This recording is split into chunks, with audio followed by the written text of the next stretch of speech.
Okay, let me now start editing my deck. So what can definitely come out?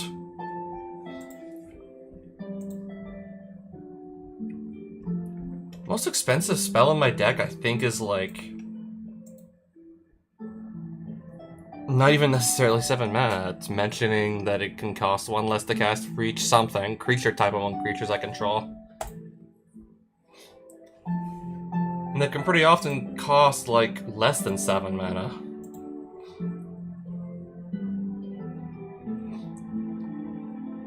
My most expensive spell in my deck is probably actually going to be this. 1 less to cast for each creature I control.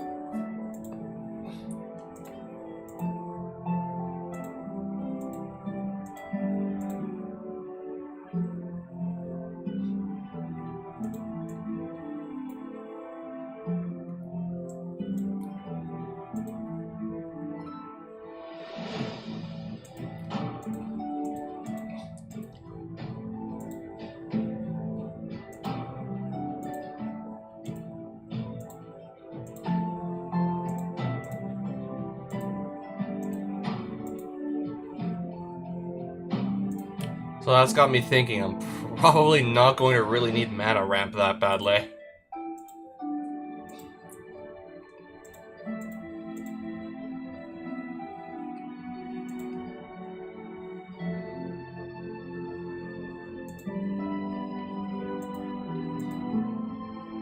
I mean, this can at least draw me a card later on when I don't need the mana so much anymore, so I'll keep the Mind Stone around. I mean, I guess if I need to actually fix multiple colors, but I'm not really in the need to do that right now.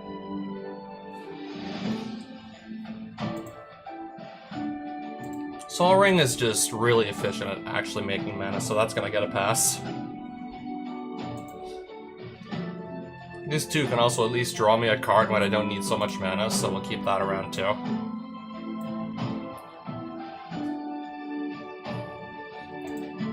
I'm just gonna keep the Lightning Greaves over the Swiftfoot Boots.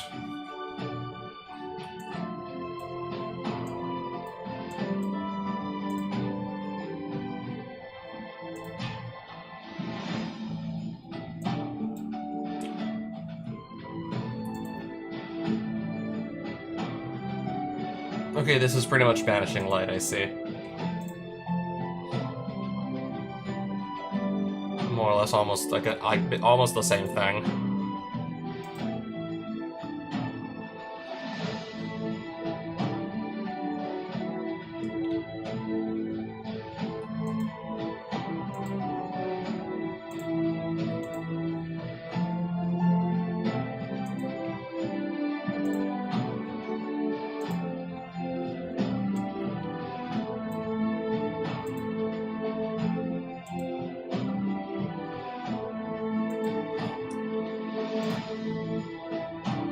I kind of want to be getting a lot more than just only that for 4 mana. What if I barely have any creatures on my field, then what?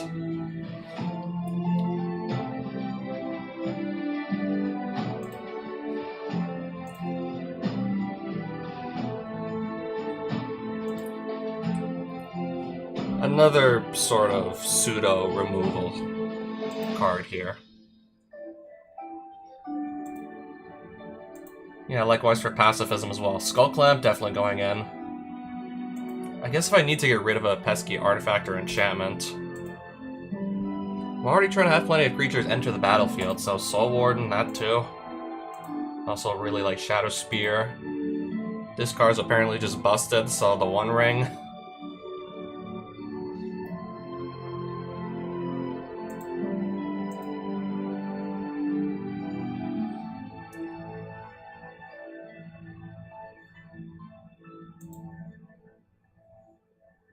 If I want to keep giving all my creatures flying.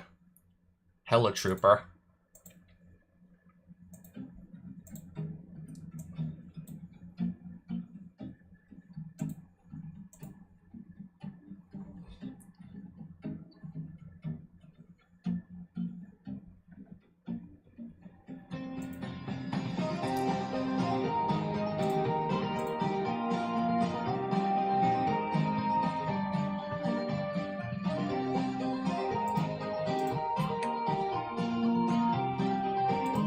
I should maybe get this in. I mean, at least for 6 mana, yeah, that's putting, like... You know, she gives all the soldiers +1/+1 in Vigilance. She makes 3 soldiers as she enters. She gives them all +1/+1 each, so that's 9 total power toughness represented on 6 mana. I want to get that in the deck somehow. I'll just remove the card that could potentially cost like 7 mana if I have like literally no creatures on the field.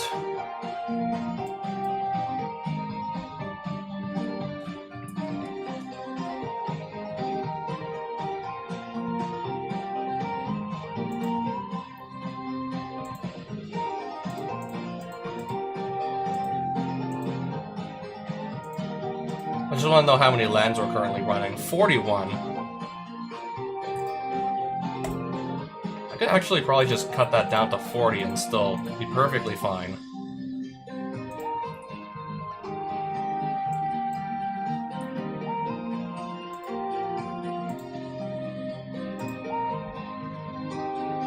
I can give this thing double strike for a turn and make it become a 3/3 with the adapt.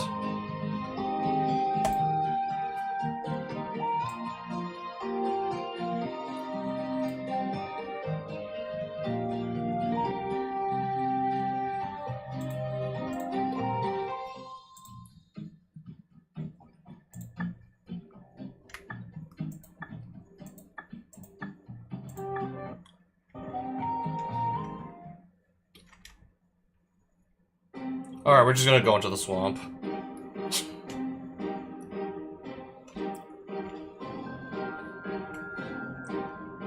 And probably have to actually do some more dueling before buying anything else.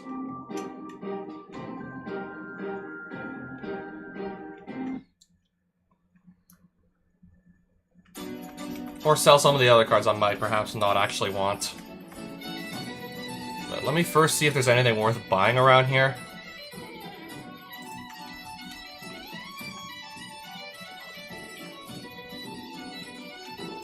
If it ends up largely being black cards because I'm in the swamp, I might have to just go somewhere else for the time being.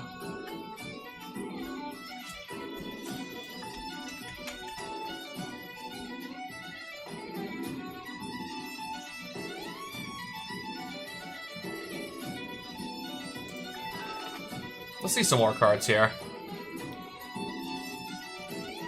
Anyways.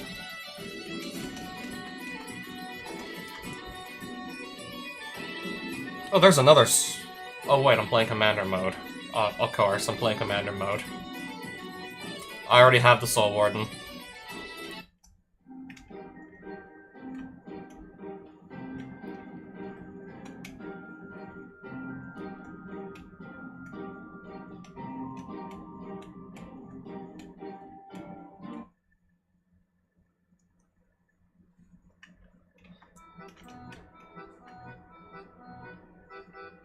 Slivers. There's a few mono white ones. Skeletons. Emperor of Bones, that's a good one. That's a good one.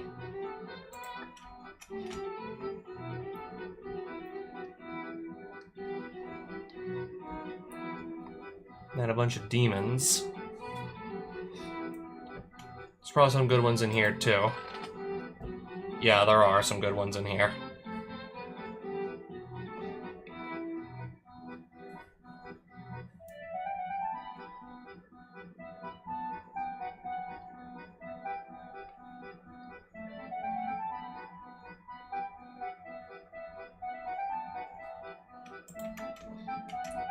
I'll need some money, though.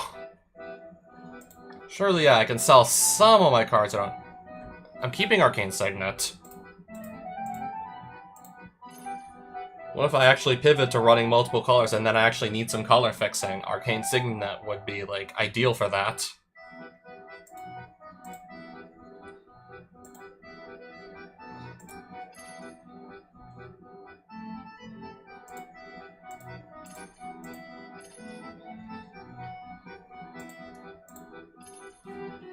Let's get a bit more money to come in.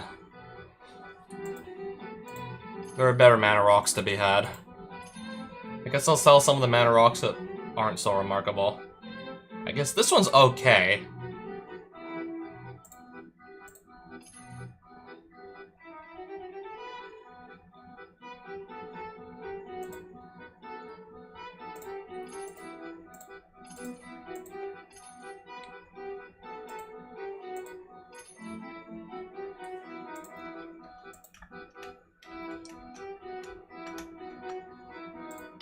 Let's just get that Emperor of Bones.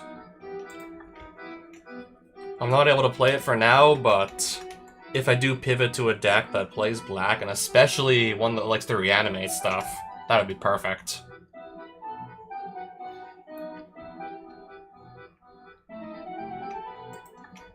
Only took me 2 live streams to start seeing more Japanese cards.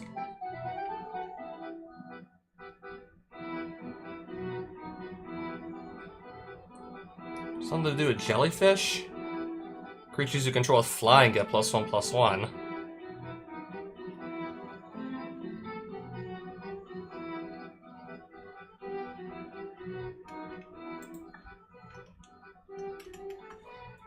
Oh, more bugs. There's a bunch of random cards I see. Flying if I have 7 cards in my graveyard, otherwise just a 2/1.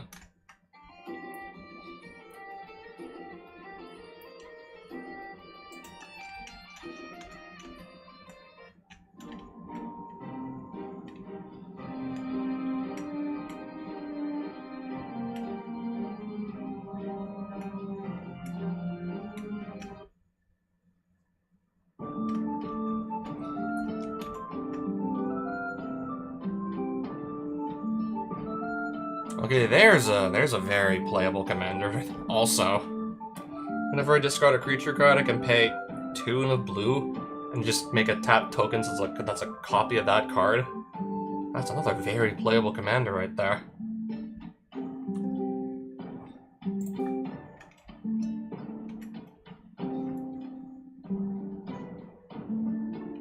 Oh, Thundermaw Hellkite, wow.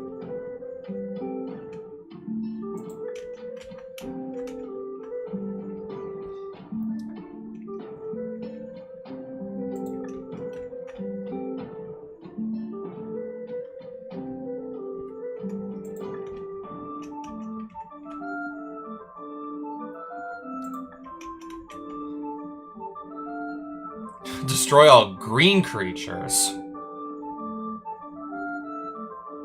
Alright, I have something I can... If I ever play black, I have something I can side in against a mono-green deck.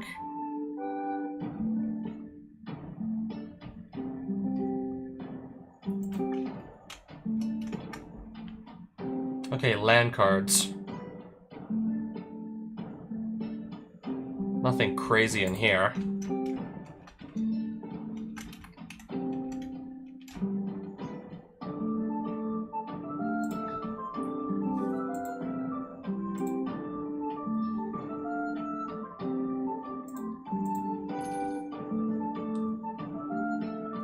I mean, I'm only getting 1 mana from like a mana rock that costs 3 mana. Sure, it has indestructible, but I do want my mana rocks to be doing even more than just that for 3.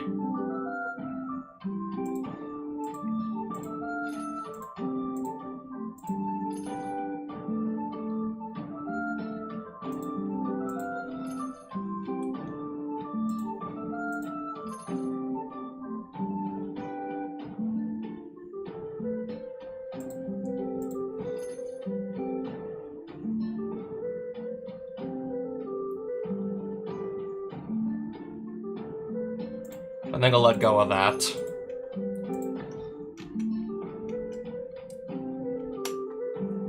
That's another potential option for a commander going forward now.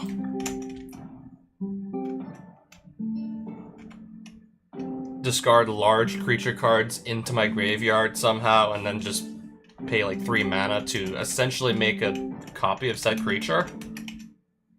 Except it's only a 4/4, but if it has any like really good enters the battlefield triggers, I still get them. Time Spiral block booster draft. thinking about this.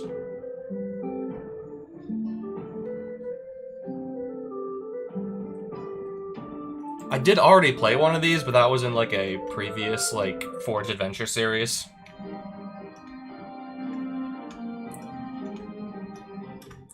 I'm just trying to think like what cards from Time Spiral block can my deck use.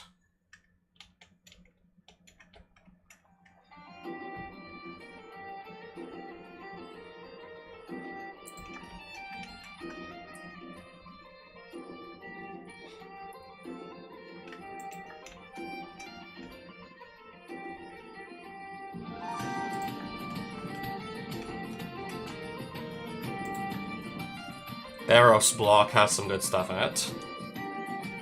Theros has Thoughtseize. If I'm still really wanting to play, like, say, Mono White Devotion, or any, like, sort of devotion to any color, there's Nykthos Shrine to Nyx. Yeah. Thoughtseize, yeah, there's Thoughtseize. If I want to do, like, Mono Blue Devotion, maybe Master of Waves. If anyone still even plays Master of Waves anymore these days. Journey into Nyx, that has Mana Confluence. Just thinking of what other good cards I could be looking out for. Probably plenty more that I forgot about, so... Oh, Hammer of Perforos.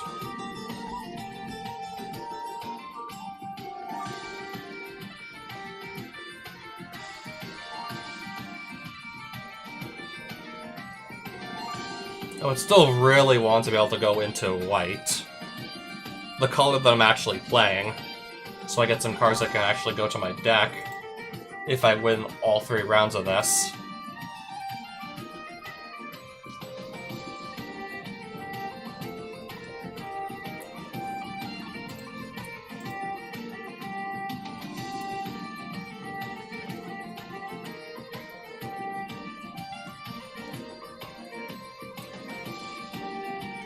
Okay, let's go First Strike.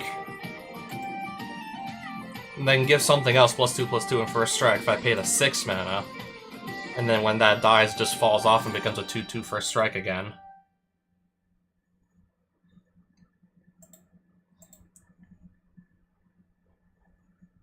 Someone else is clearly taking all the red and the white cards, it looks like.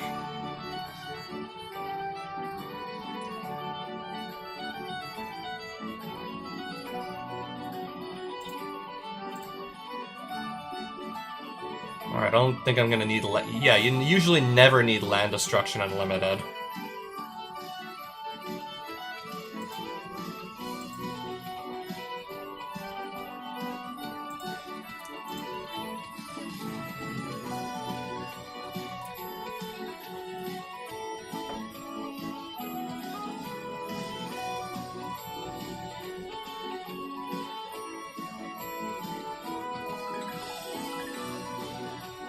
Six mana to do 3 damage to something.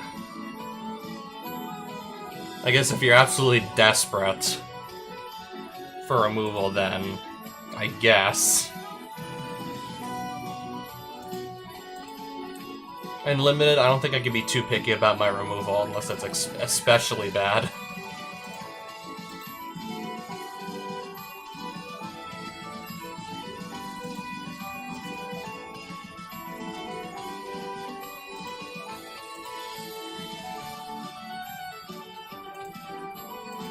At that point, I'd rather just take, like, the nice-looking basic island, because I know these cards are not really going to help me now.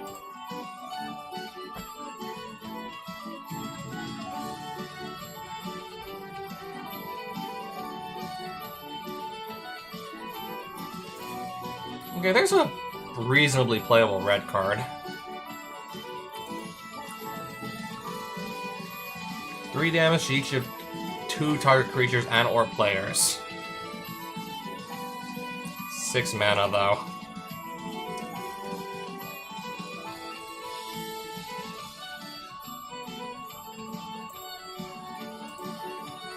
Hopefully I'll live long enough to actually get to use that thing. Somebody's gonna get, like, an extra basic land that they don't really need.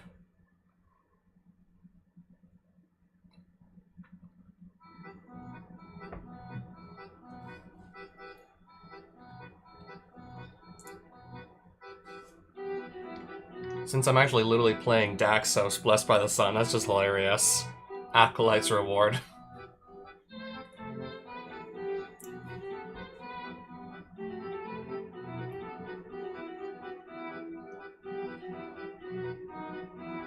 I mean, maybe in this limited deck, it's probably not going to be quite as good. I mean, especially if I can't get any white permanents to stick around.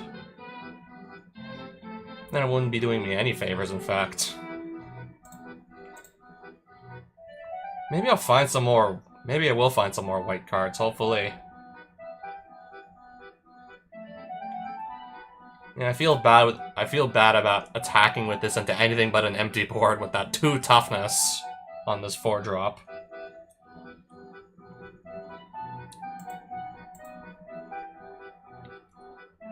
Yeah, if only I hadn't already locked into my 2 colors.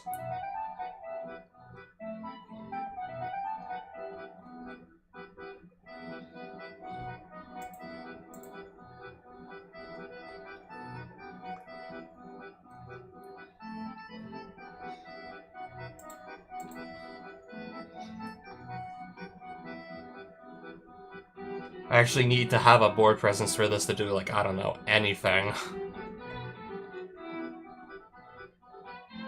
I guess so nobody else gets the combat trick here. Each legendary creature gets +1/+1 for each other legendary creature I control. Probably not gonna have any legendary creatures in a limited deck, most likely.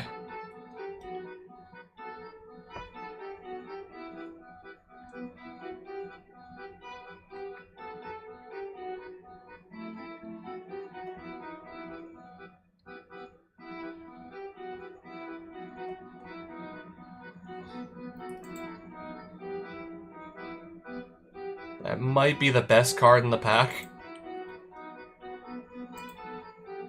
Well, at least the pack with the cards that are left over. Yeah, at this point, once again, it's really just slim pickings. A 2/4 with no abilities for 4 mana.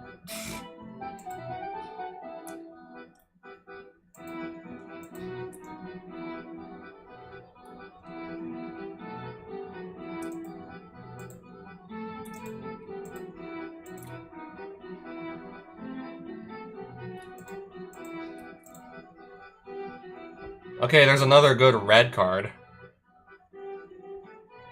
that can just go into my deck. Athreos, God of Passage. Wow. Now, if only I wasn't already committed to playing red, and then I get Athreos, God of Passage. Or at least I can take the card, unless I want to take something else instead. It's just also so nobody else gets it.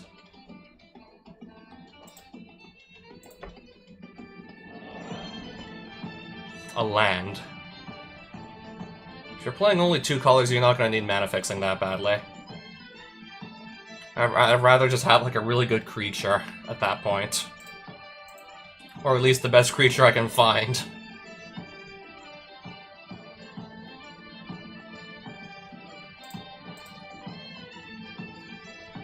All creatures get +2/-2 until end of turn. I feel like I need a really specific board state for this to actually pay off.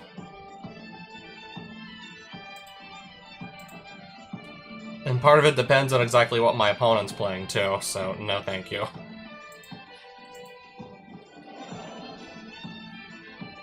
I got something I can at least block early on in the game. 3 damage to target creature for 5.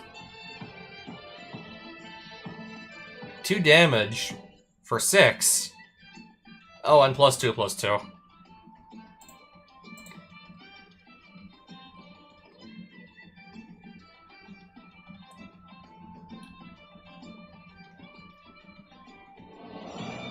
I can make something be unable to deal damage. Or I could do like indestructible and +1/+1 for 1 mana.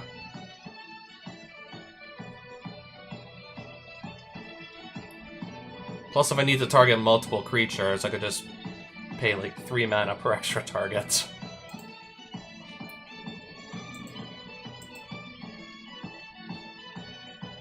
I mean, eventually, if the game starts to really drag on, they will have the 3 mana to just pay to attack or block with the creature. This will probably only actually be good, like, early, mid-game, realistically speaking.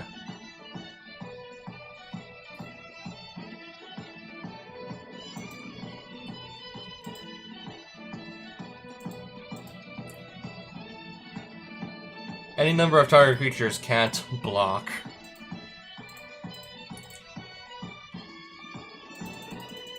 Alright, can I make anything good with this? Sadly, that's gonna come out because I already just decided that I wasn't gonna be playing black.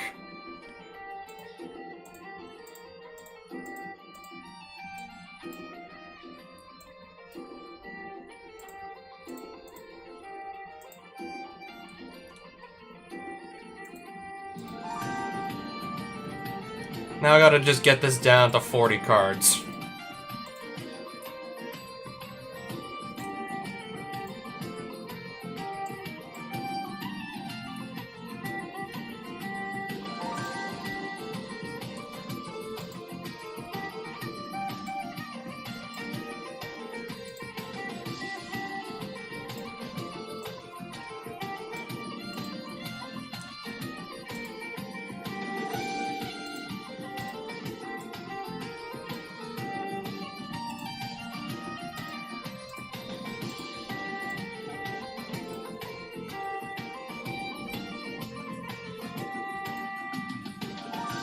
I'd actually rather get the creatures off the field than just make them not be able to block for 1 turn, so that's gonna come out.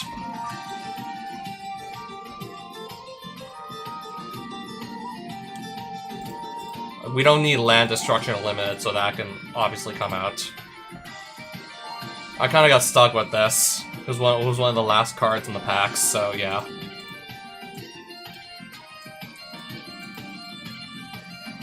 Yeah, what if this just doesn't work out at all?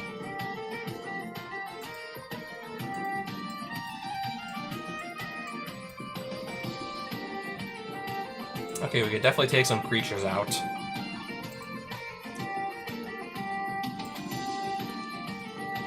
I think I'd rather go with the flying creatures than the giant there.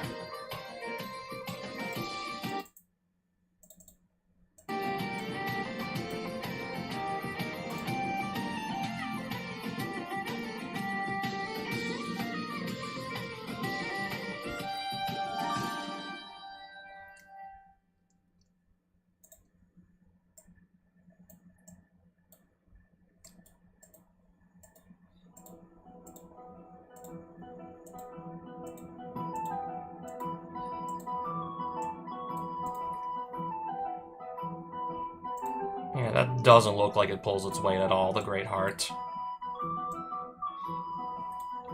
So that got me down to 15 creatures, and I'll take 2 more of these non-creature spells out. If only I had a way to just sacrifice creatures so I could just make sure they never get the creature I gain control of for a turn back. If I could sacrifice it, then they don't get it back, that would be pretty nice. I might have some devotion to white.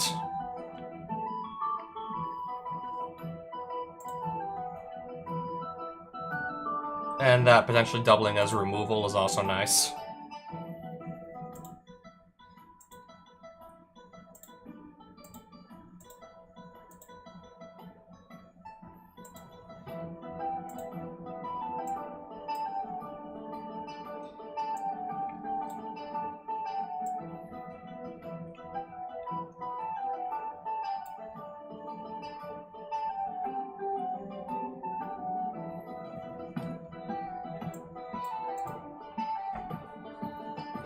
I mean, Theros is more or less sort of the enchantment-themed block, so it would be more likely this actually does something over any other set, really. And even then, I'm still gonna put it on the side. I'll still sideline it anyways. What if I still barely see any enchantments despite the fact there's a heavy enchantment theme in Theros?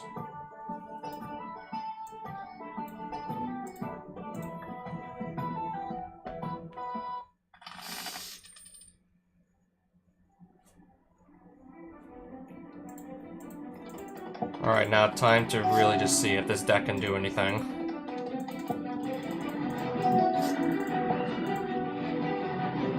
Can't attack or block alone.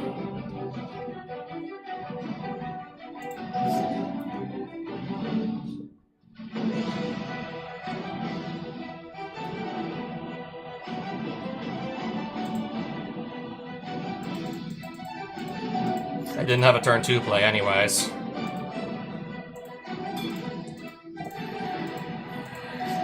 So, okay, each player loses 1 life.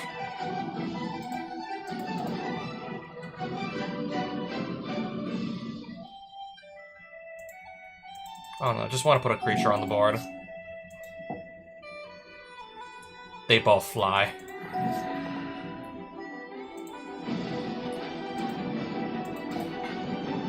Creatures I control have haste. I don't want to attack with a 3-2 into a 2-1. That way I'm just trading down.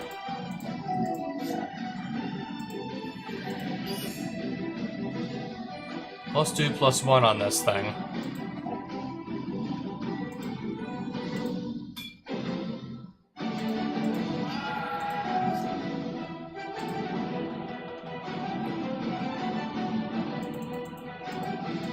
Do I at least get 1 more turn?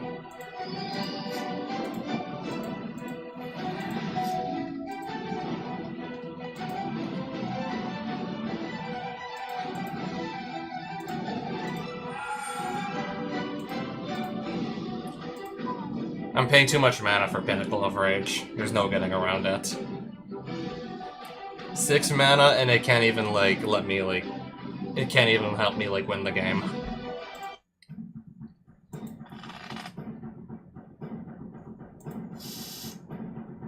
Wasn't really doing anything about, like, 2 flying creatures that early on in the game.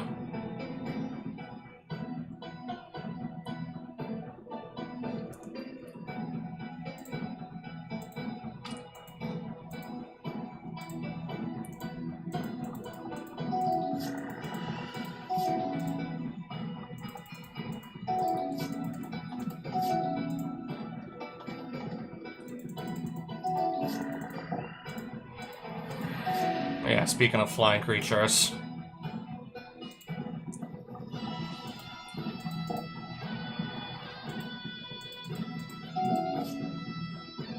Oh, we're still gonna kill that, I see, with Bile Blight.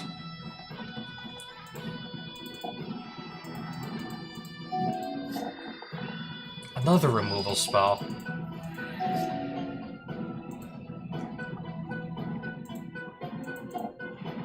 Okay, maybe he'll think twice about attacking, maybe. No, he's just gonna play yet another removal spell. Another Blood Toll Harpy.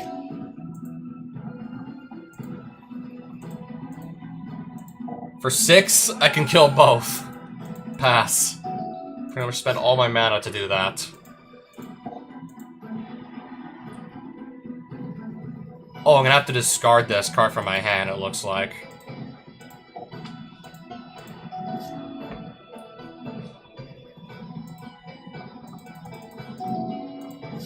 So now we're both top decking, I see.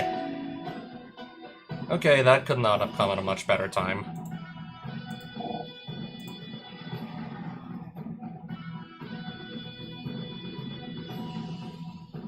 I think I'll get rid of the 0-5.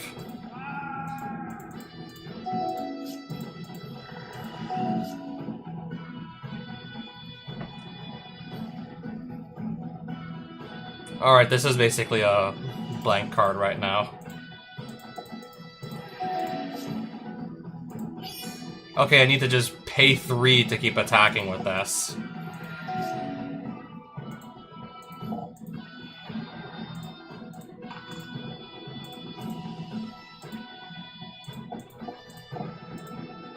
Yeah, I can pay the 3.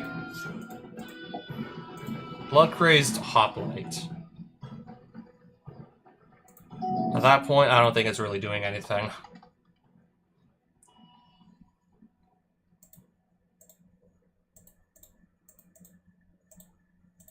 Pay 3 to attack, and still finish him off. And then I gotta win 1 more game still. To not just be eliminated, like, first round.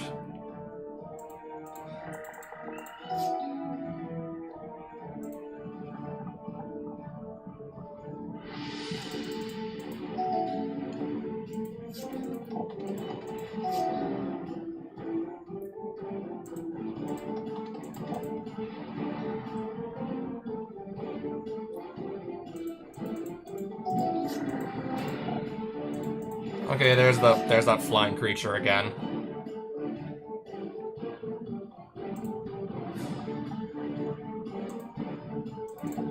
I'll put up another creature that can block.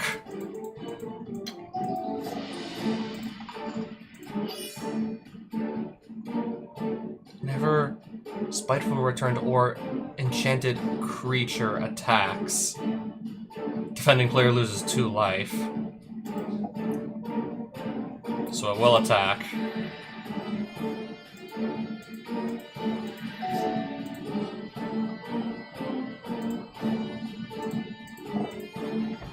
Still need to survive 2 more turns to actually do some damage to the board here.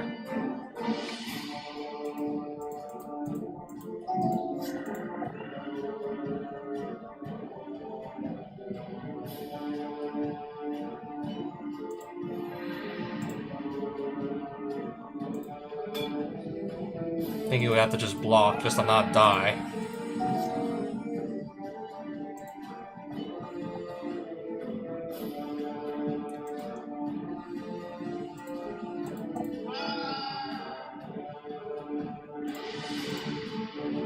Why does this thing have to cost 6 mana?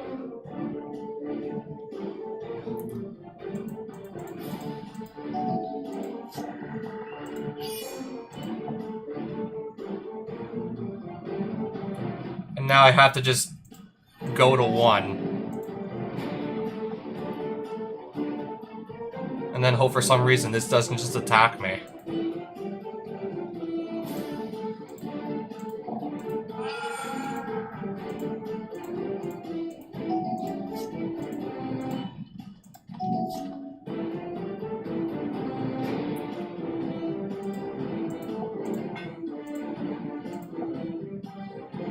Alright, I'm gonna pay 6 mana to kill this 1/1.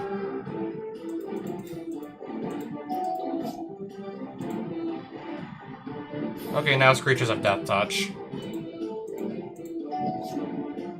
Meanwhile, I have a Traveling Philosopher.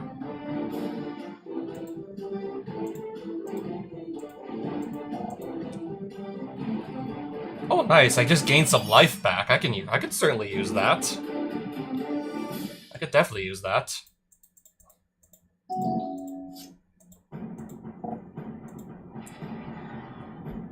And then I literally just played a creature that makes me lose 1 life the turn after. Select any target. We're gonna kill Archetype of Finality to turn off the Death Touch.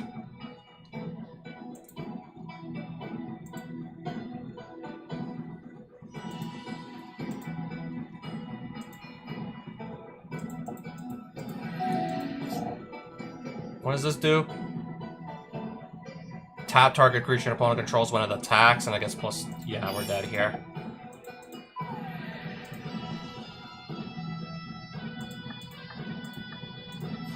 So there goes my gold challenge coin already.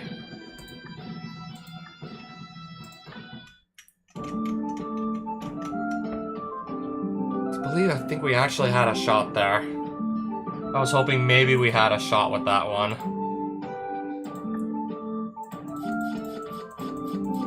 I'm gonna win a few cards, but my golden challenge coin is gone already.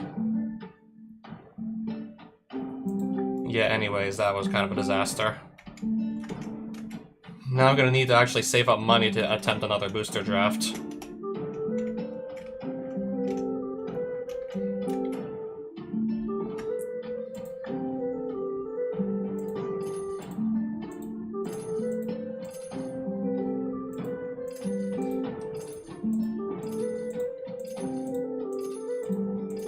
Let me just sell most of the cards I opened. At least get a bit of money back from that.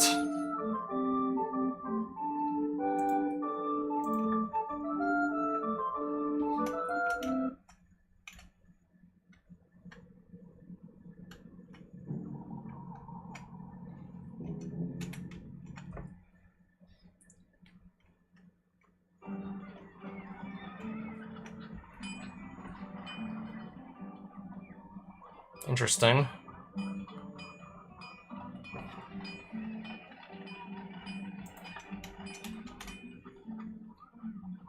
I'm not able to afford any of these booster packs. Vampires. Planeswalkers. 1d4 plus 1. So you roll a 4-sided die and then add 1 to that, and that's its starting loyalty or something. Am I even reading this correctly?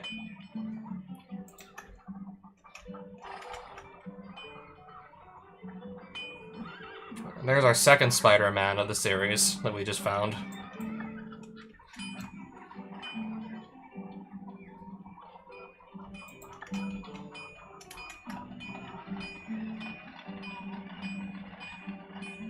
Oh wow, 7 mana, 7/4 with no abilities.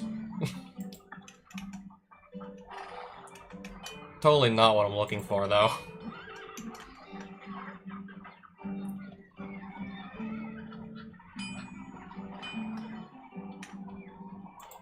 That's a pretty strong green card, all things considered.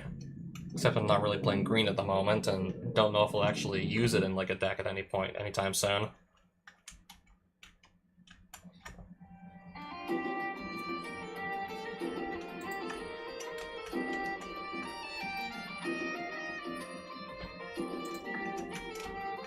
Profane Tutor.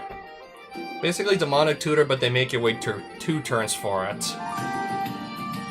If I pivot to black, I'd still play it for sure.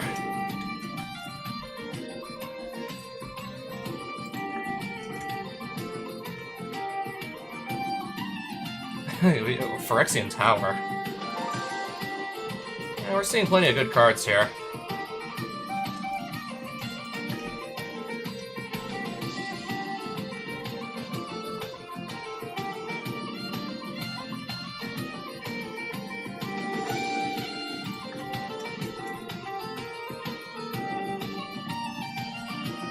Just what I need my 6-mana creature to do.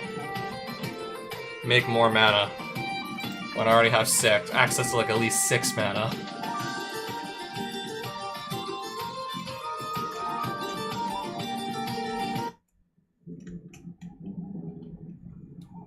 Alright, what is that building over there? I guess I'm gonna look inside.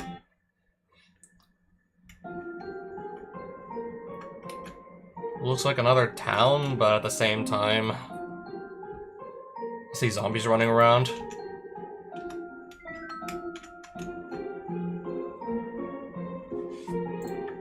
Okay, there's some shops here and there, but it's also just a bunch of zombies wanting to just beat you up and take your money.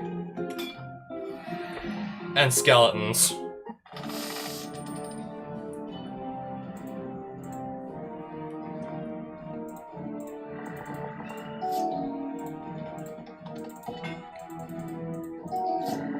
I should have played my creature first and then the Bone Splitter, to be honest. So what does the Carrionet do?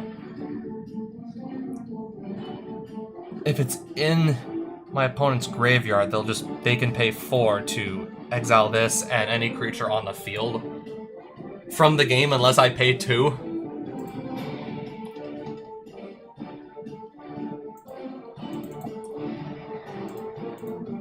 Well, now I'm gonna have a 3/1 with flying and lifelink. Unless he has something to say about it.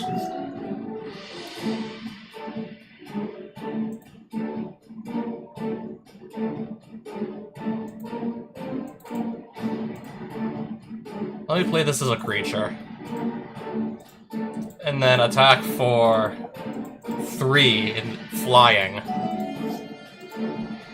Okay, another creature that I can just fly over.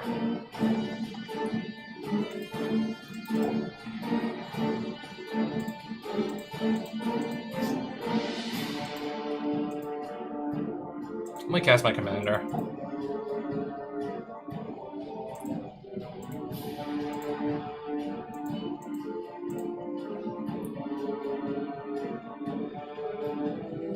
Nothing that can really regenerate because he's already currently tapped out, so...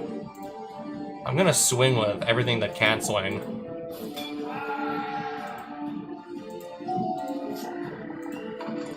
Okay, another creature that could regenerate. He needs to pay 3 to make this not die.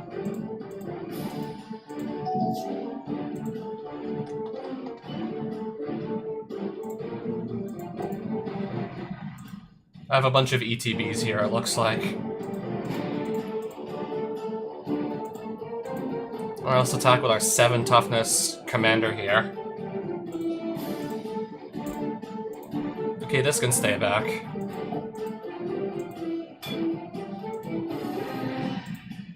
Alright, so I'm gonna get some more cards, a bit more money. Anything good? Okay, we got a mythic rare. We got Tiny Bones. Yeah, we got some good cards.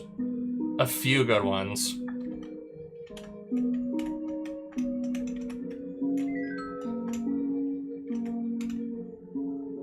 I guess this is what I'm gonna be doing. I guess this is what I'm gonna be doing now for money. We're gonna be robbing cemeteries for money at this point.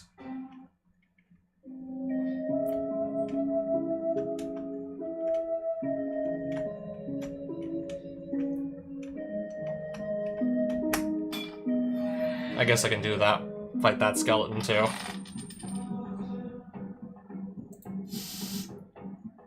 Keep.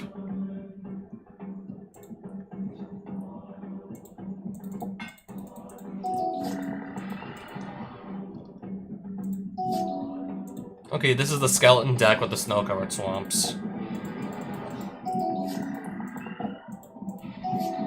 Okay, yeah, a bunch of low-cost skeletons that just can regenerate. I'm just gonna make some more creatures. Well, it doesn't have any mana up to regenerate anything. I'm gonna attack. Death Baron, that could be a problem.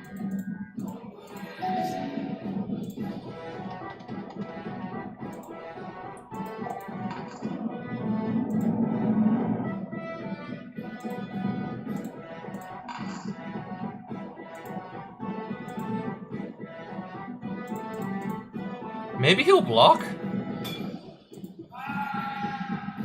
Okay, yeah, I'm perfectly fine with trading that cat token away. To get rid of Death Baron. That was a very good trade. He just didn't leave any mana up, so none of these things can regenerate.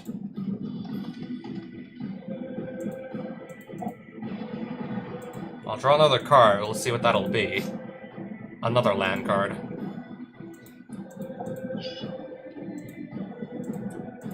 Again, just make my creatures stronger. They all have vigilance, so yeah, let's attack with all of them. They're not even gonna tap down.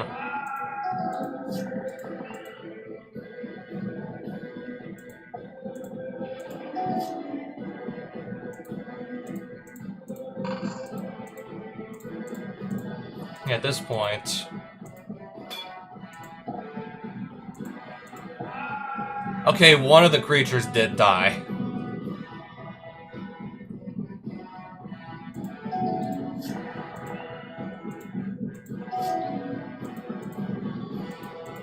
And he only has 2 blockers, so this is guaranteed to kill him. And no cards in hand. Got him. And we barely got anything. Ooh, treasure.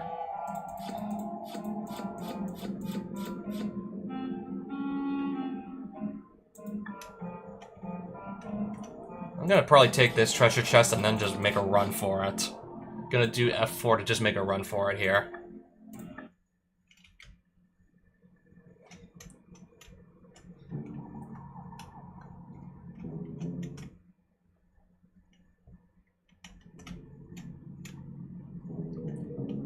Oh, I got a satanic circle. We want to go explore that.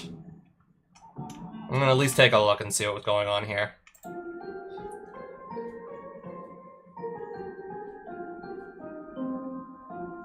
Okay, it doesn't count as a dungeon.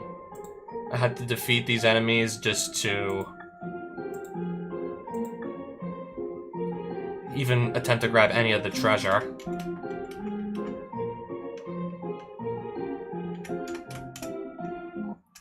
I might come back later.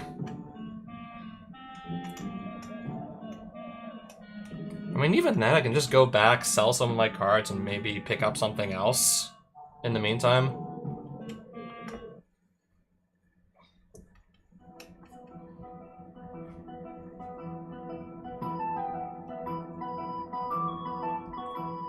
More shops and market stalls than there are houses, with most of the town's occupants traveling around each morning.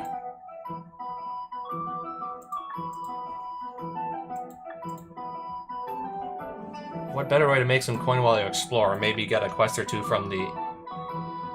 Complete a side quest.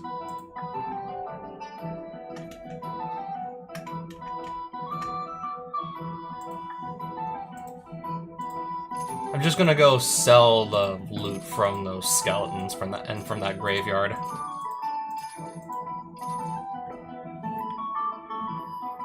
That's just an all-around really good creature. I'll keep the Glissa the Trader for now.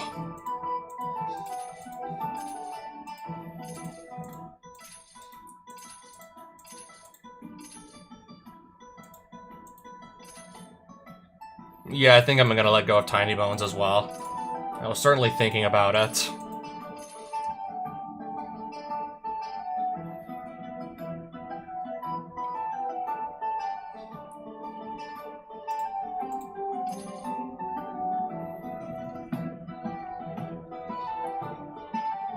Right, so that already brings us back up to like, what, like 2,400 gold? Alright, let's get to spending then.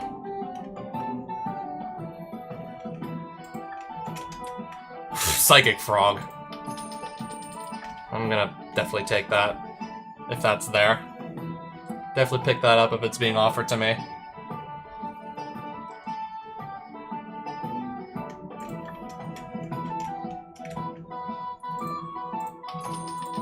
If I want to pivot to green and still play white, I guess I'll pick up that land too.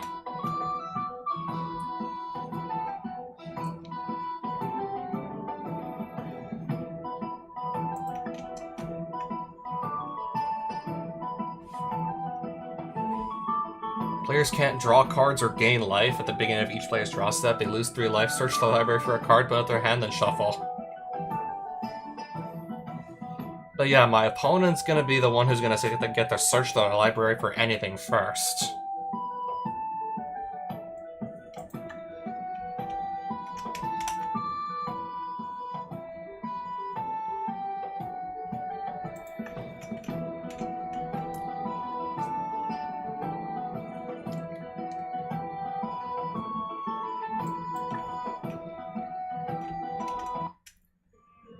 I'm just gonna keep looking to see what the towns have for sale.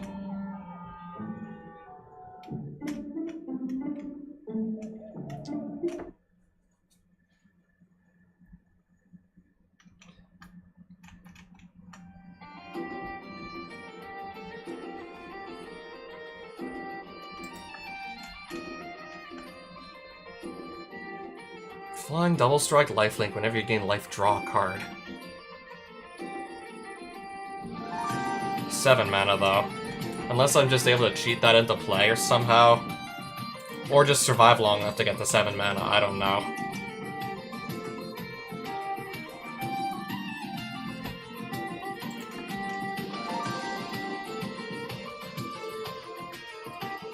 Splinter the Mentor. Teenage Mutant Ninja Turtles Commander.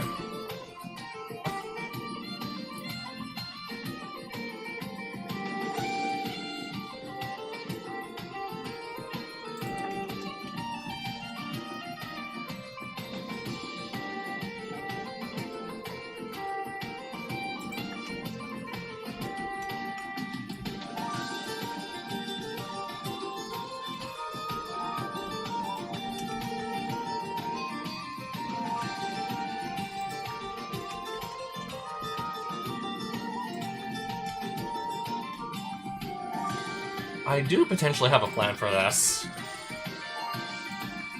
Let's Yeah, ideally I want to just throw this into some sort of reanimator deck and then just revive that for far less than 7 mana. Yeah, I very well may try to do reanimator again. But this time with a commander.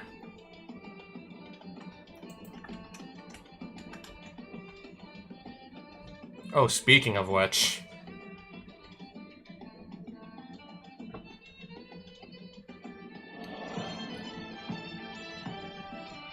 I'd have to have another creature to sacrifice, though.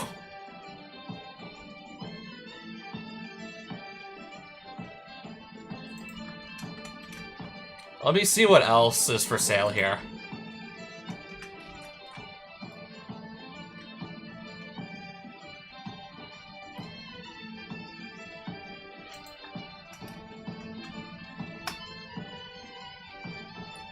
Okay, that's a way to just get my opponent's cards off their board.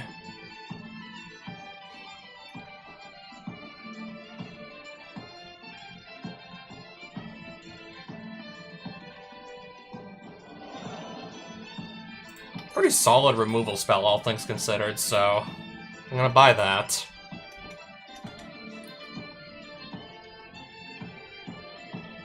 If I created a token...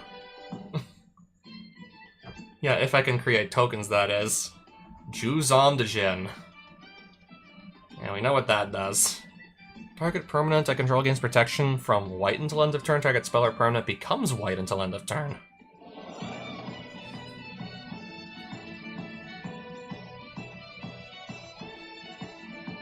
Alright, if I have 3 mana and can use both the effects together, then I could just give any of my permanents, yeah, basically.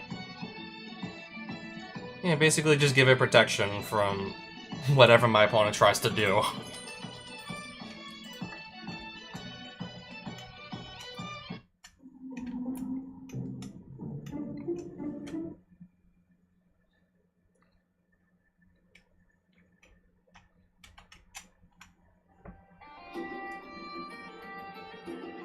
Okay, a bunch more zombies, it looks like I'm seeing there.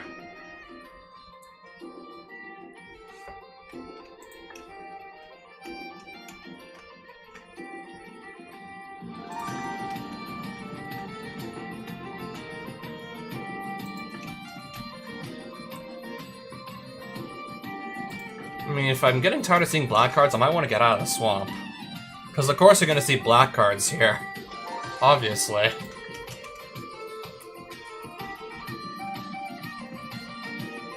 Dread Riders. Okay, we have some white cards in here. We have a few. Still, nothing I really actually want to buy.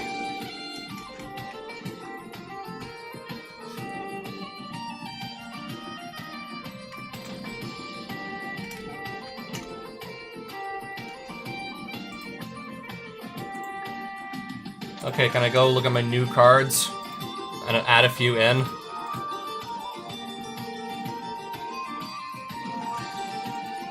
And then some cards have to come out, of course.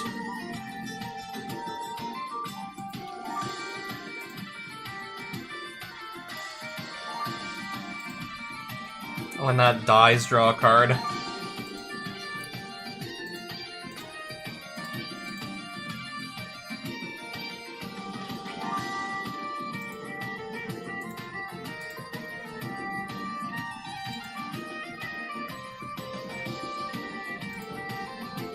Flying in first strike. I think that'll just go. Paying 3 mana to tap something down is a little expensive, I don't know.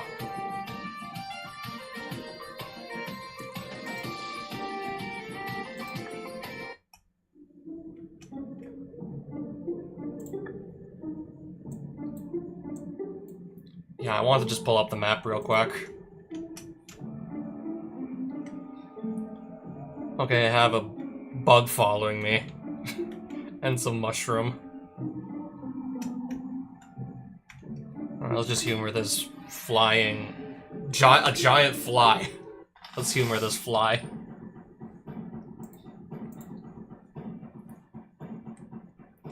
We're gonna try and make this hand work.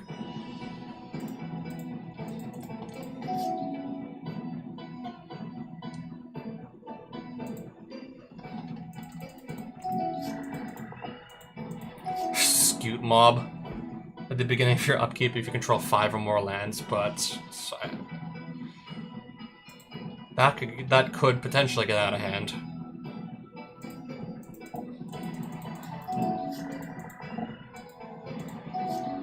In fact. Yeah, if that gives me like 10, it would have to give me 10 poison counters though.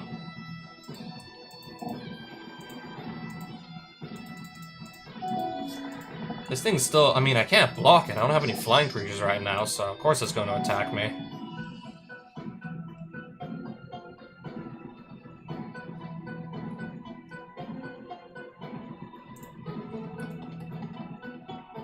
Alright, now what to do about the Scutes.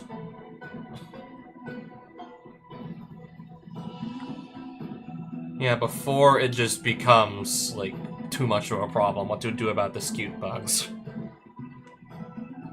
I guess before this really gets out of hand.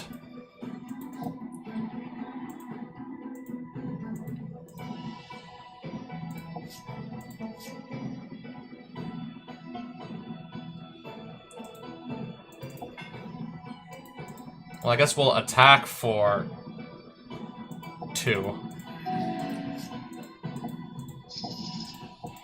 Another Scute Mob.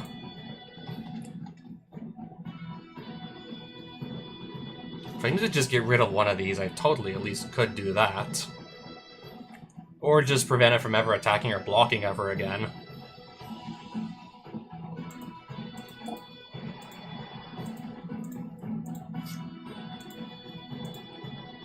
I'll pay the 1 to just draw another card.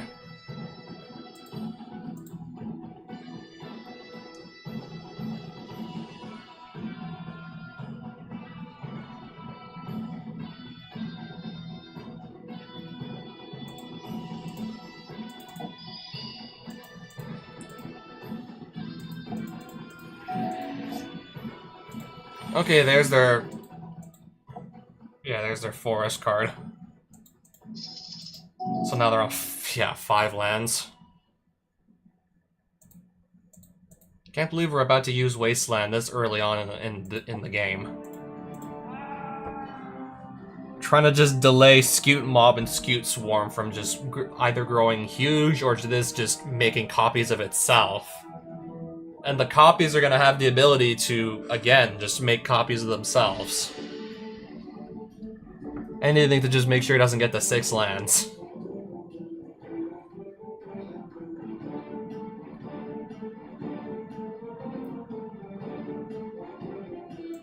Might have enough creatures to start swinging with. Well, not with Ajani himself, but putting +1/+1 counters on everything I control.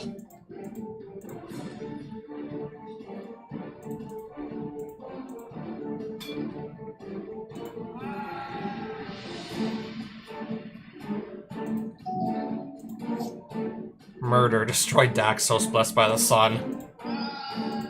Command zone. And then now I'm at 4 poison.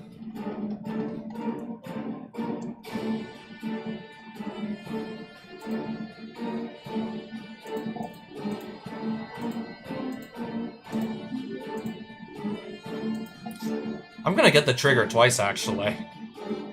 This enters and then it makes a cat token. I'm gonna just do that twice, in fact.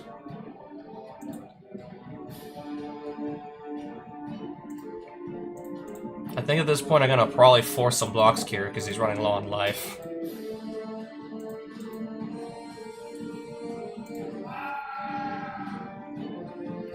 Alright, the Scute bugs aren't a problem anymore.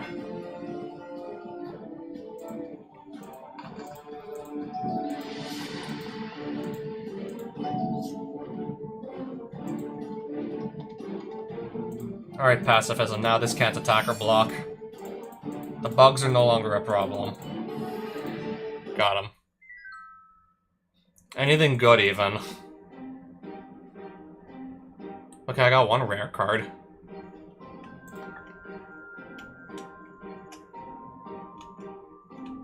Barely even... didn't even take time to read it.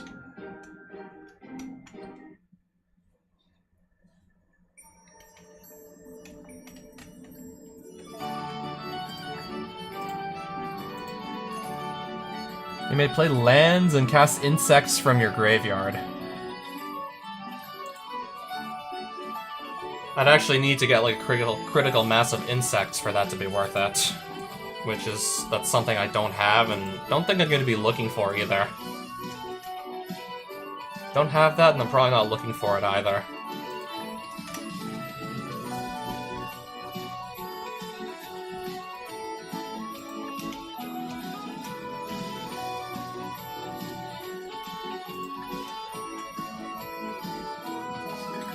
Kali of the Vast. That's another like, really good commander to potentially build around.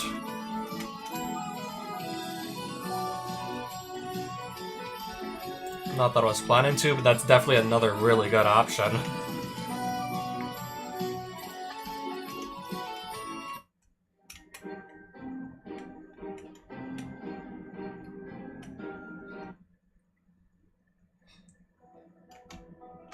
Blackhold.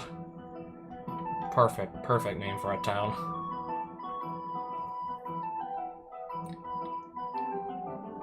Whenever another creature I control dies, put a +1/+1 counter on this thing. I think we can still do better than that for 4 mana. Damnation. If I need a board wipe in black, then I got it.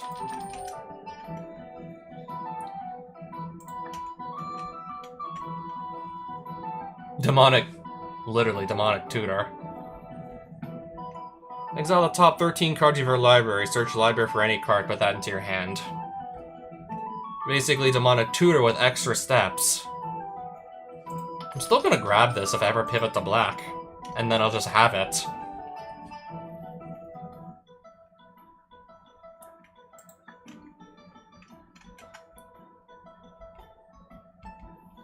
Aura shards, wow. Okay. That's a stupidly good uncommon. I'm gonna buy it.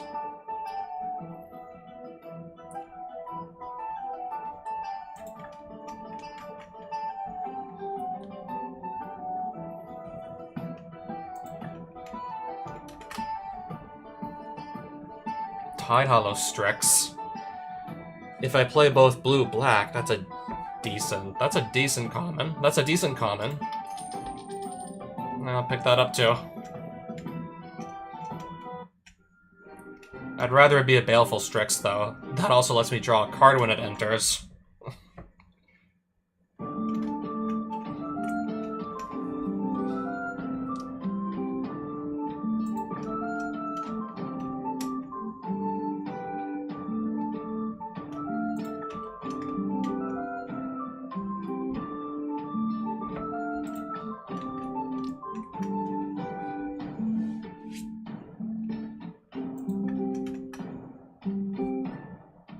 Overlord of the Baelmerk. When this enters or attacks, mill 4 cards and return a non-avatar creature card or planeswalker card from graveyard to hand.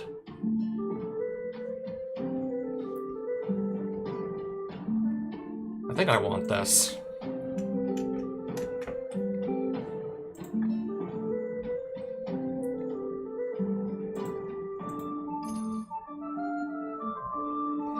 I'll let go of the Figure of Destiny after all.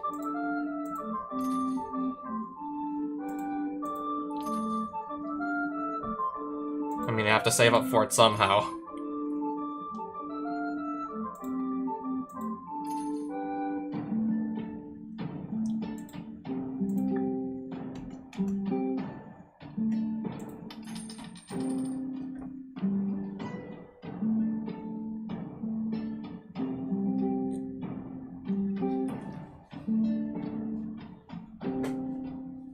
Yeah, that impending 5 means I can just cast it for only 2 mana. Except if I do that, it just is not a creature for the next 5 turns. It's just that, yeah, it wouldn't be a creature for the next 5 turns.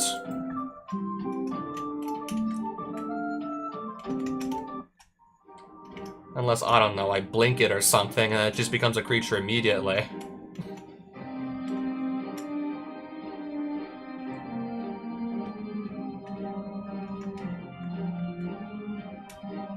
Okay, so what's gonna be in this cave?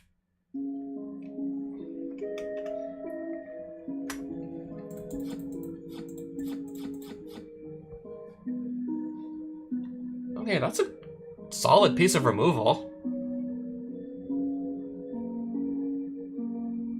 You can't win the game and your opponents can't lose the game, but you get a 6-6 with flying and trample. And then ideally you gotta just find a way to get rid of this once your opponent actually is at 0 less life.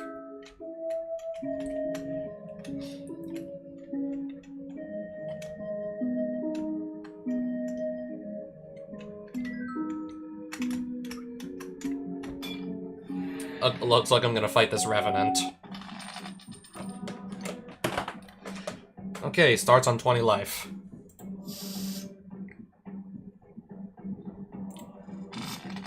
So we did mulligan to 6.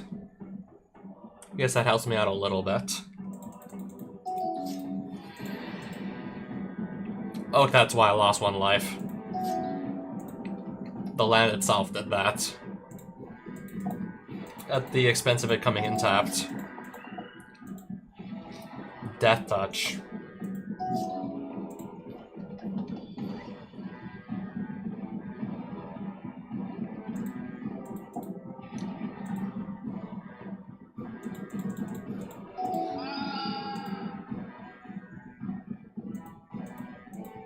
Go for the throw. Destroy target non-artifact creature.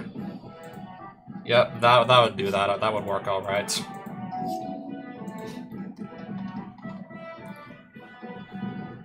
I'll just recast my commander for 4 now.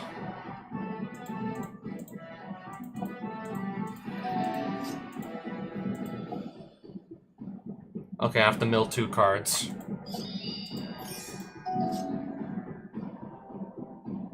Zombies you control have... Okay, now it has...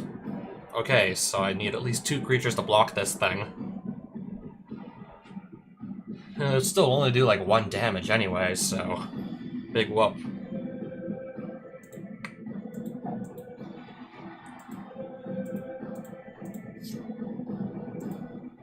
Alright, let's play Sol Ring, and then I can play just Burnished Heart.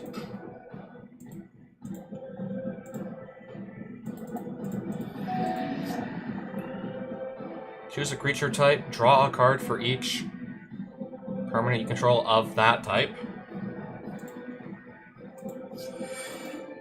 Pay 4 mana to draw 1 card. We're not going to be winning any games with that, surely.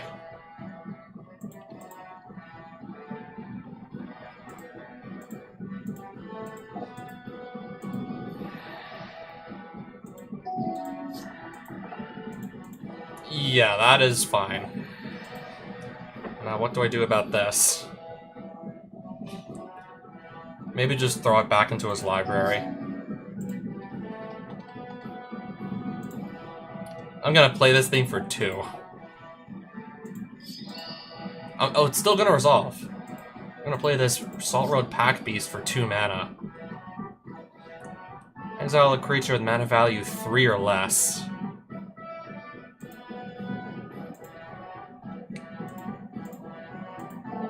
I'll just do Unexpectedly Absent on the Gisa. And then attack with all.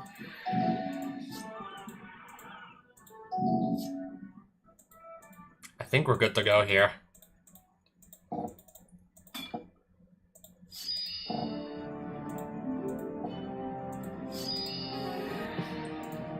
Yep. Still got him, no problem.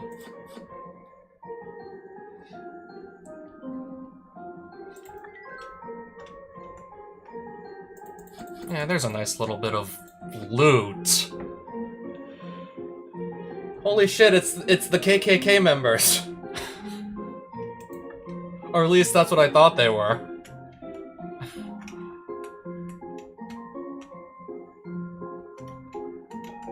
Yeah, apparently according to like the artist himself, Harold McNeil, I mean, take it with a grain of salt, apparently this guy is like a pretty big neo-Nazi. He was inspired by the Spanish Inquisition for that lovely piece.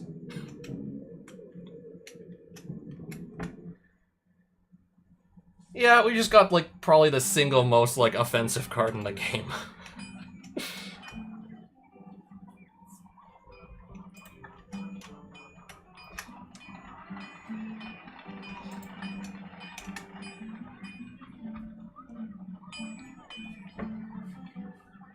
Destroy up to one target non-basic land as controller may search the library for a basic land, put it onto the battlefield, tap, then shuffle. And even if I don't care about destroying lands, I still get a 2/2 flying first strike for 2, so I'm gonna have to sell some cards first and then pick it up.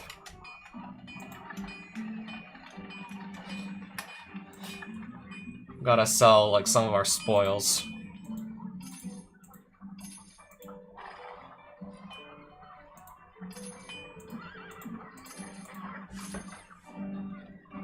Whenever another creature I control dies, I can put a +1/+1 counter on Feral Ghoul. Each opponent gets rad... I don't even feel like looking up to see what rad counters do, so I'm going to just... yeah, sell the zombie.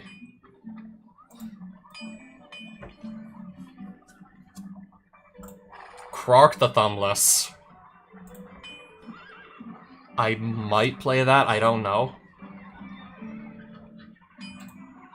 Outflank. Damage to target attacking or blocking creature equal to the number of creatures I control. That could totally work as a removal spell in my deck. I'm trying to get lots of creatures on the field, so that could totally work. Phenomena Recorder.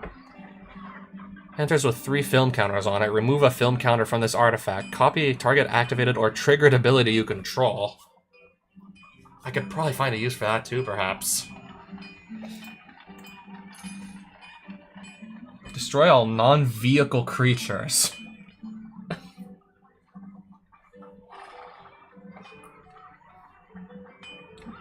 Alright, I'll keep it, I guess, for now as a board wipe at least. And then that's just... if I have a vehicle, that's just extra.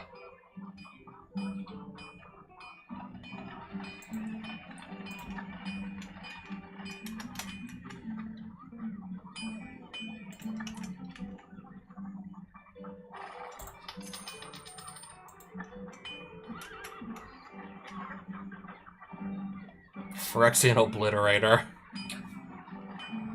That's cool.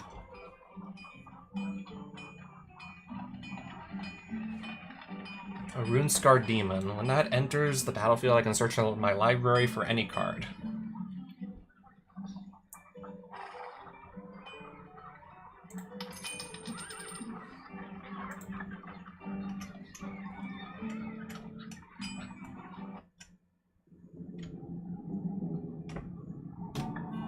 Again, let me just see the map.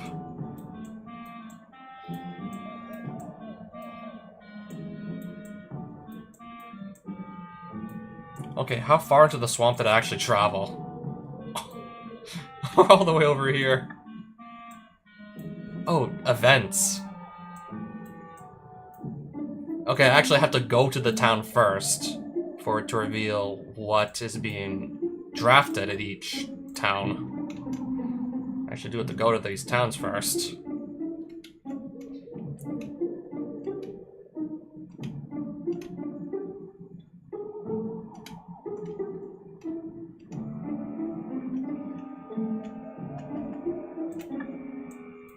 That's the castle.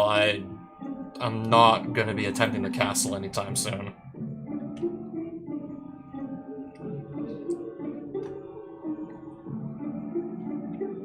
Yeah, I meant to try and go to the capital city in the swamp.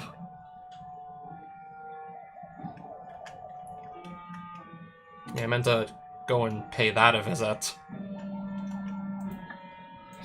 I'm already close.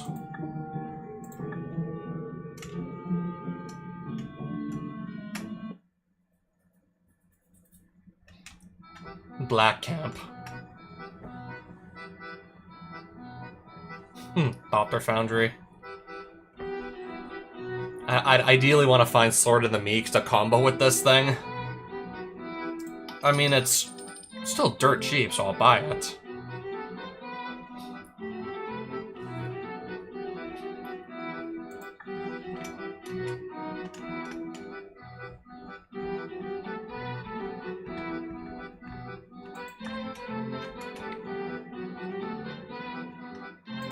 But yeah, I would actually have to specifically play, like, Esper Colors to ever use it.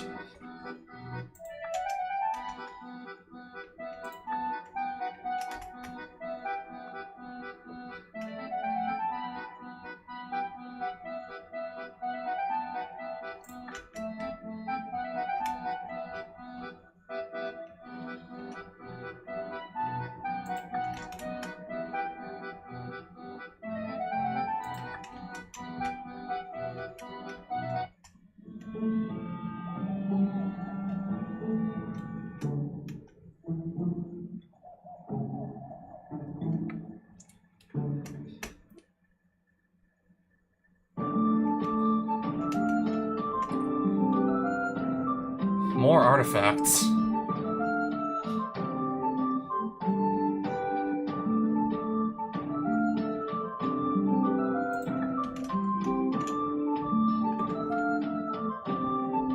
Equipment.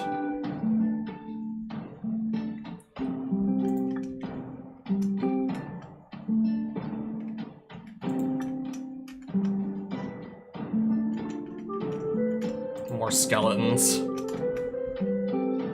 White and black cards.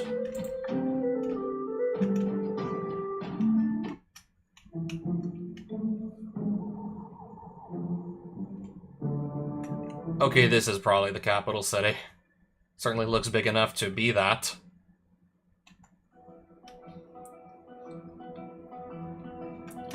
Here we have even more shops.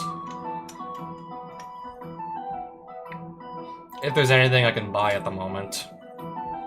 Oh, Tainted Pact. Okay, we just found another good one.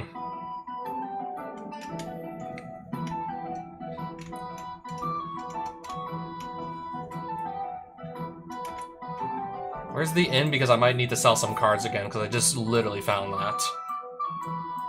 And I want it already.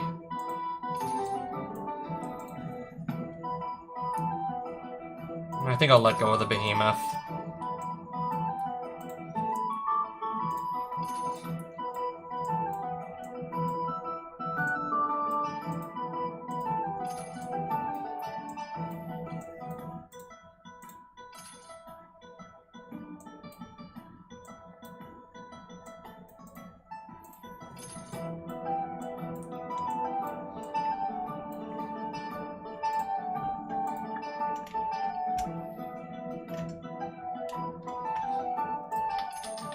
If I ever play black, yeah, that's gonna probably go in. Pretty much. That would go in pretty much any black deck, more or less. What does this do? As an additional cost to cast a spell, sacrifice a creature, then choose one or both.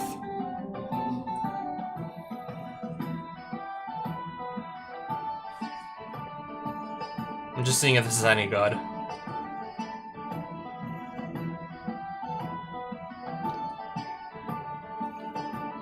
Return a creature from graveyard to battlefield if its power is less than or equal to the sacrificed creature's power.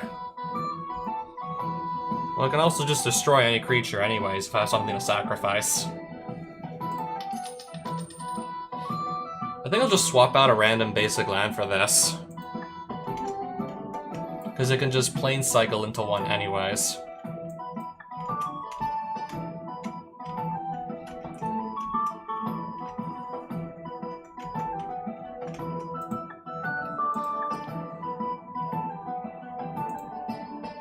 Oh, that's in my deck.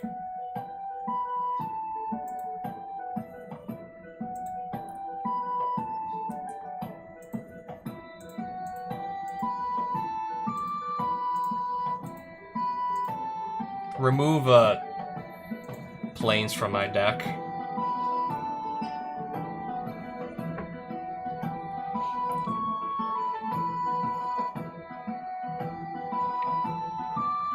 And then just see what else I can take out of my deck for the time being. I think that'll actually just go.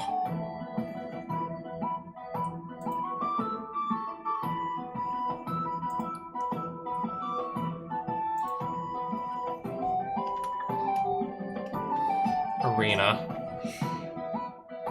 Equipment.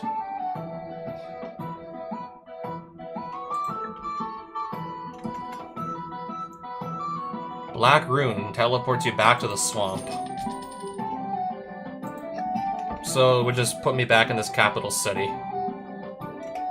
And then there's like a permanent life upgrade.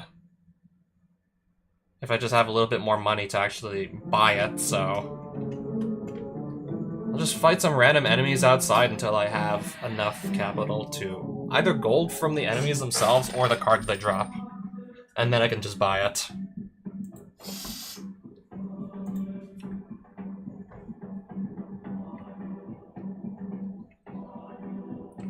Yeah, the bird encounters could kill me. I only start on like what, 12 life?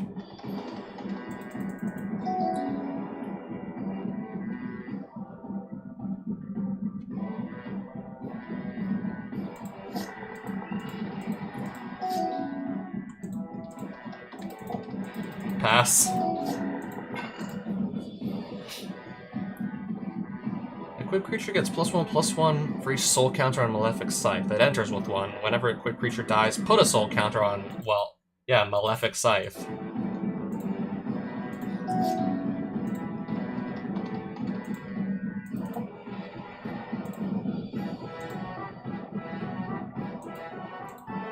Let's give this +2/+1 and flying until end of turn.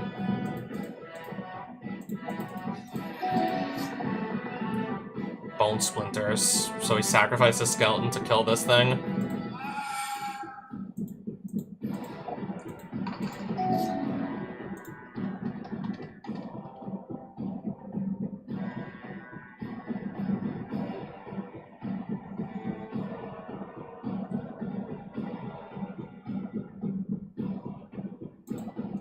Recast my commander, I suppose. And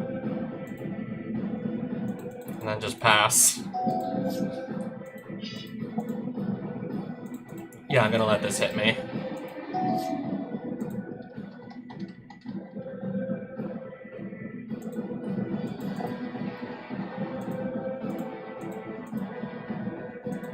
I did already play a land this turn.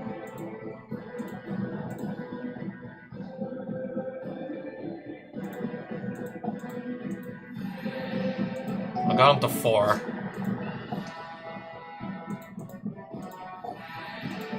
Wall of Bone.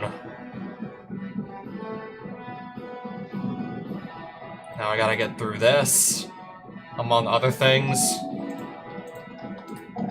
Let's cast a Johnny.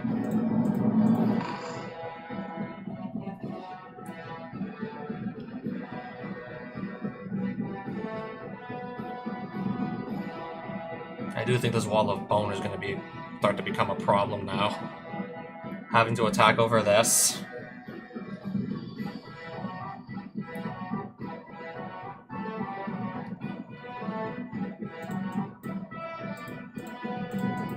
I'm gonna attack like this. Okay, something died. Just not that Wall of Bone, though. What does this do? Negative Energy Cone. Whenever an attacking creature you control or a blocking creature an opponent controls dies, create a 2/2 black zombie. And it's got Menace.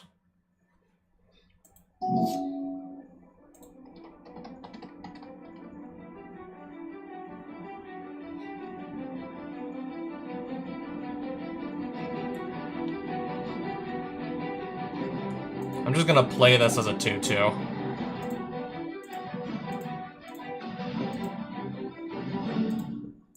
And again, make all my creatures get +1/+1 counters.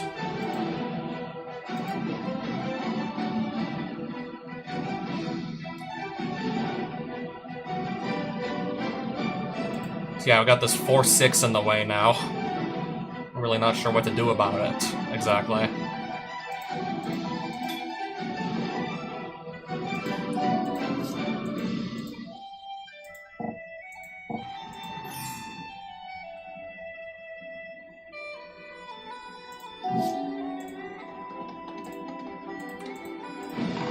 I continue to make my creatures get stronger, turn after turn. So let's swing like this and see what happens. Okay, that's a good outcome.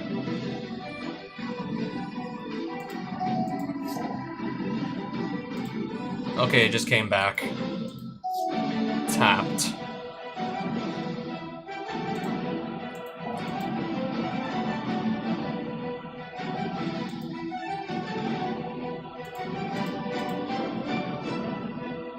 Yeah, I'm gonna play the One Ring. Protection from everything.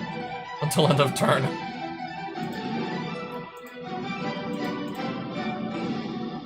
Oh, this thing flies. Forgot, my creature flies, the skeletons don't, so yeah. My White Orchid Phantom can't even be blocked. Yeah, there's some more cards I can just go sell.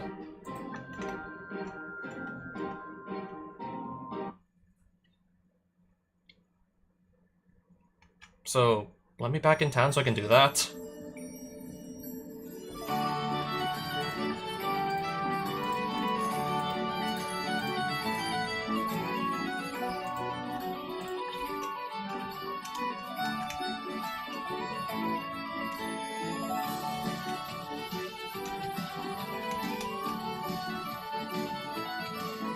Permanent life upgrade.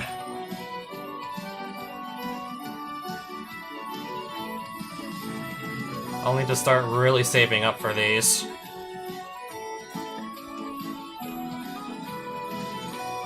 It only costs 100 gold to enter. I mean, what do I got to lose?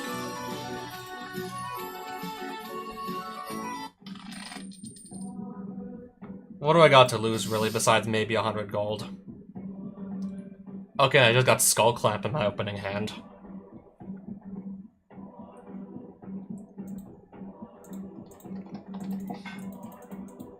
Easily one of the best cards in my entire deck.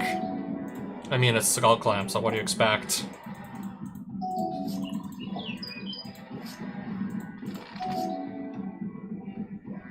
Okay, search for a plains. Put the Skullclamp here. I'll just attack for 2 and then pass.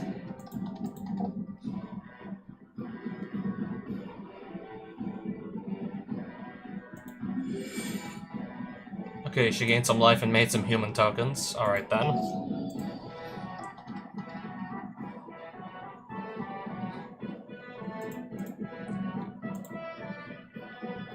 I'm gonna go in with just this.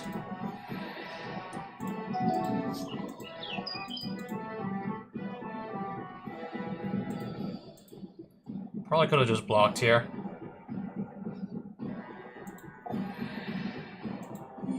More human tokens.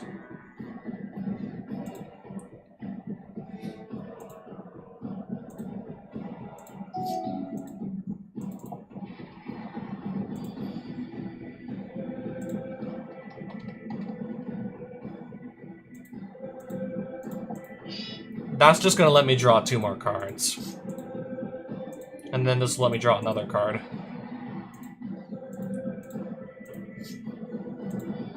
Skullclamp's gonna go back here, and I'm going to just attack with the flying creature again.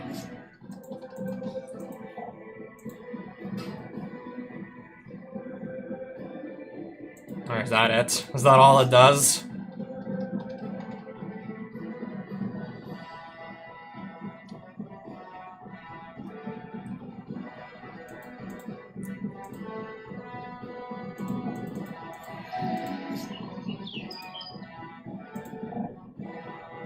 Oh, gonna flash this thing back, I see.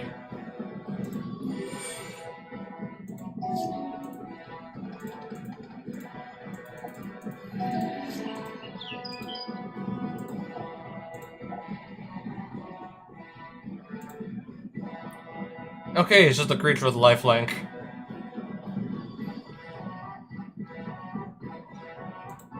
Three with lifelink.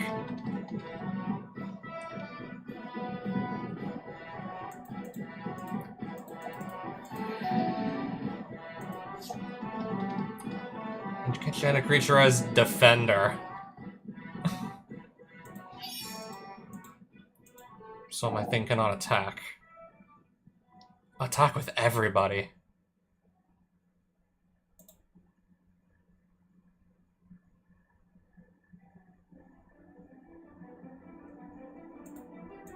I'll block one of the tokens. I'm at 3. Suddenly I'm at 3 life.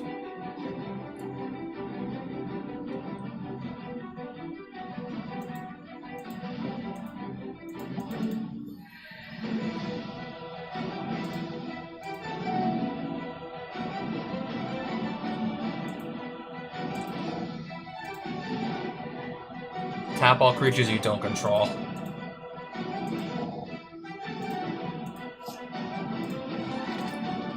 That's gonna just probably buy me at most 1 more turn.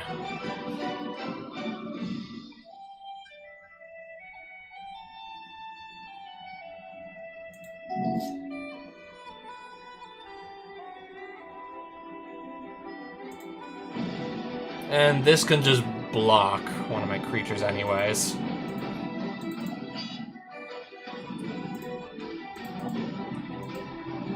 Probably not actually gonna win this one, because I can't get this off. Can't get Candle Trap off.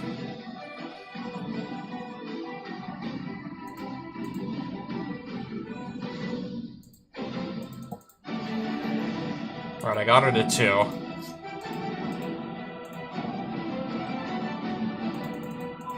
I don't know what else I'm supposed to do here.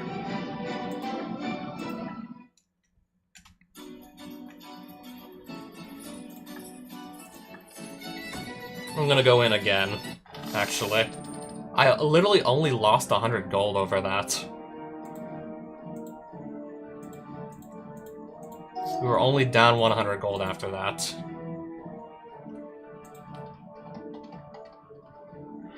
I did not even know I had this.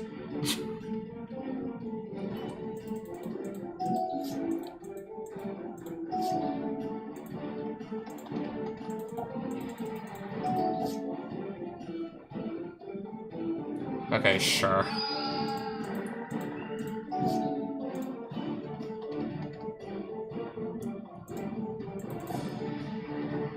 Pass.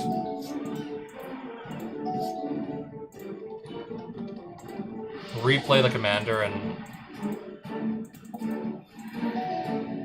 pass.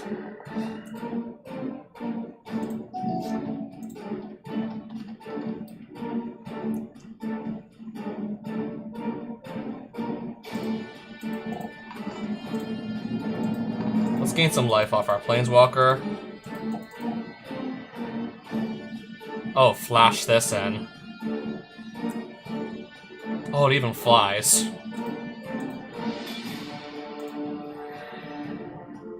Yeah, at least I happen to have 5 toughness.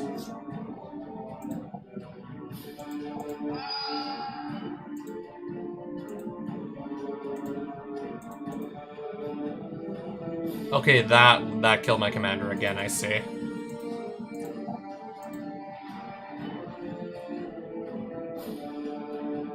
How many cards are in my graveyard? Okay, only 2 so far.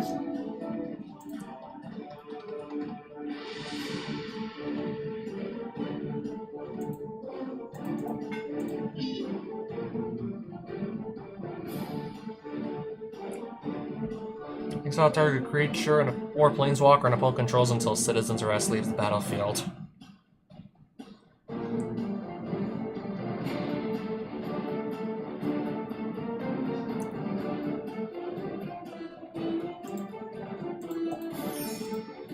I'll get rid of this thing, I suppose.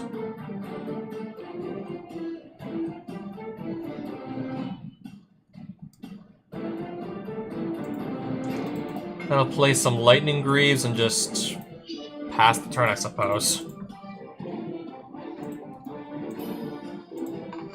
Gain some life and then pass. Okay, no attacks. I'm fine with that.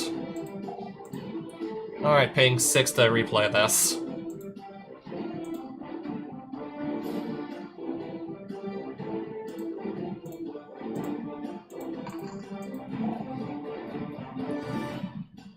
Flash this into play.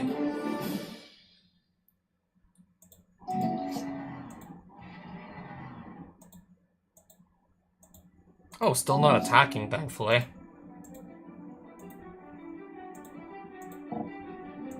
Oh, so yeah, I'm gonna get rid of that. That's the biggest threat on the board probably right now.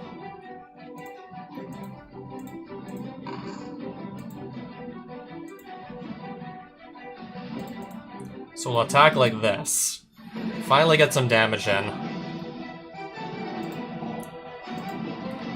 Okay, so I guess he just casts another one anyways.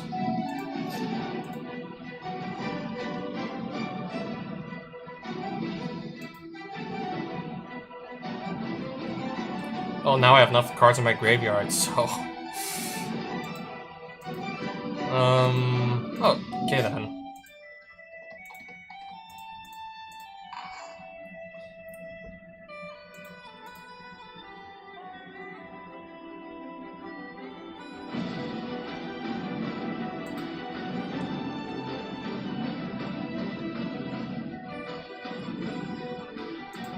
I'll swing with just that.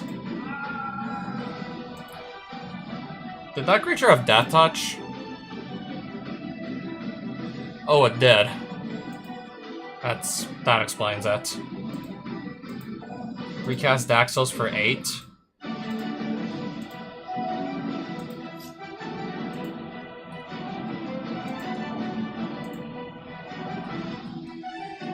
Okay, now I gotta deal with a 6/3 flying creature.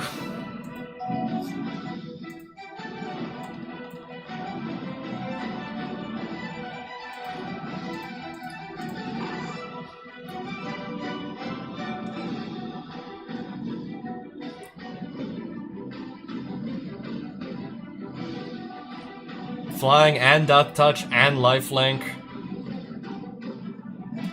And now I gotta figure out how I'm dealing with that right there.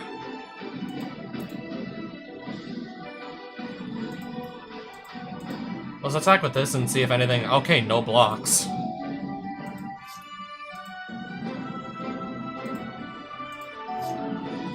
Okay, I'm literally just finding non-stop, just finding land and nothing but.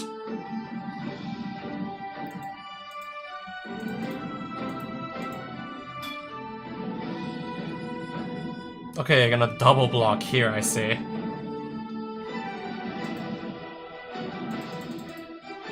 I'm gonna get rid of the 5/4.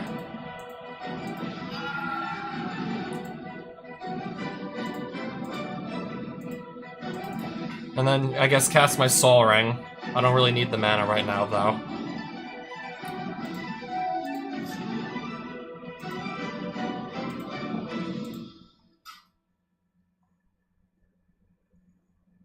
Can't block unless you have 4 more cards in hand.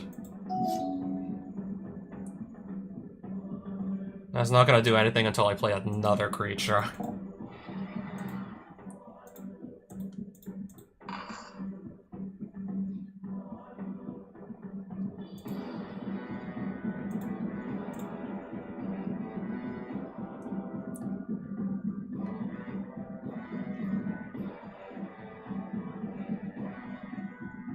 I'll make both of these attack.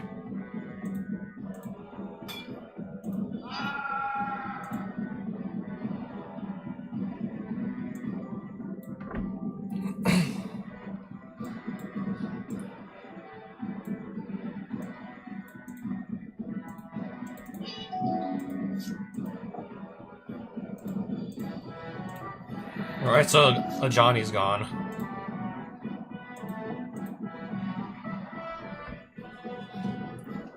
Okay, I'll get to Stry 1. Keep that on top. It's a creature that can just add to my board, so definitely keep it there.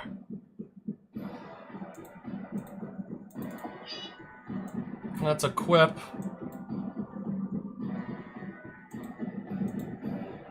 These both fly. I don't have any flyers anymore, so... Swing for 9. He's keeping a creature to block, of course. Which I know he's not going to be able to just keep untapped anymore. Which I know I'm just going to tap down because that was the next draw I had coming.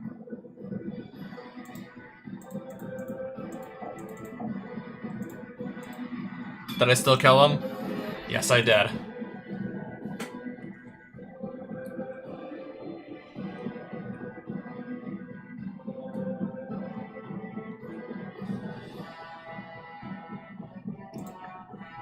I'm gonna do another duel and hope for the best.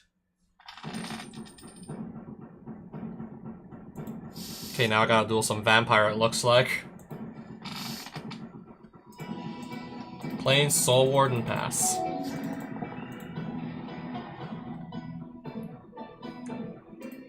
That's a pretty good 1-drop.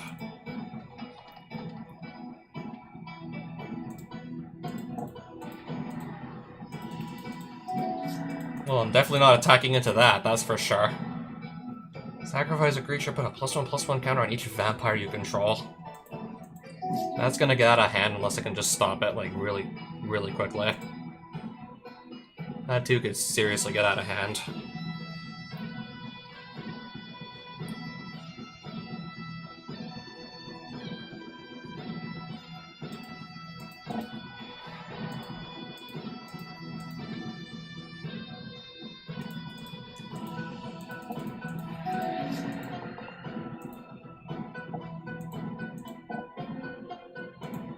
Okay, he spent all his mana to do that.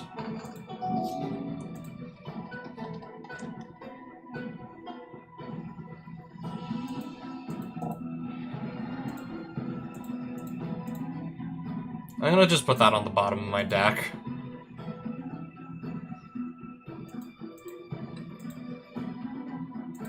Just swing like this. Okay.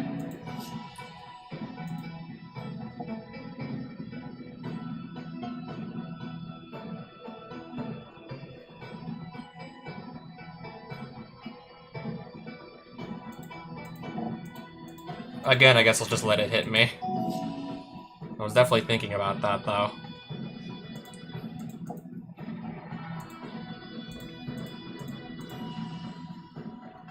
I'm keeping that where it is. It's removal, so I'm definitely going to keep it. Let's play another creature.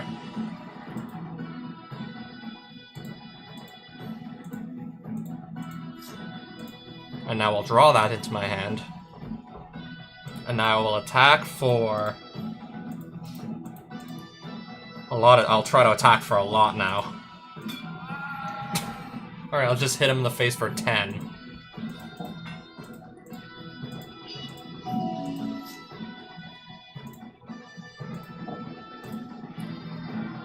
Each opponent creates a 1/1 white human. I'm gonna get some more life. And I get the scry one for free.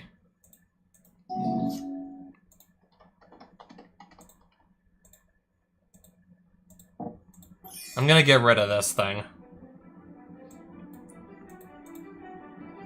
And now just attack with... everything.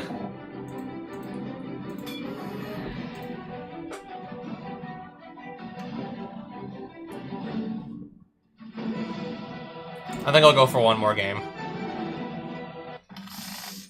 And if I can win this, then I should get like some of the best possible rewards from the arena, if I can pull this off.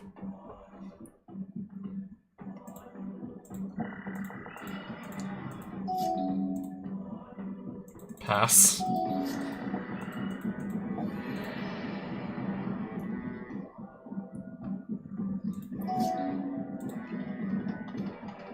Already off to a pretty fast start, I see.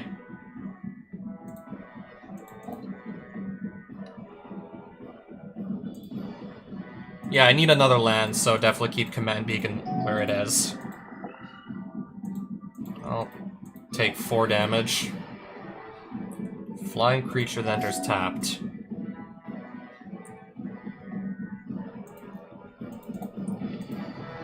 Gain some life, and let's get...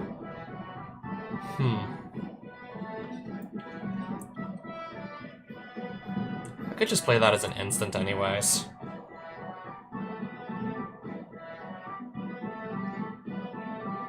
I think I need to keep some creatures up to block at this point. Malefic Scythe, attach the Graveyard Marshal.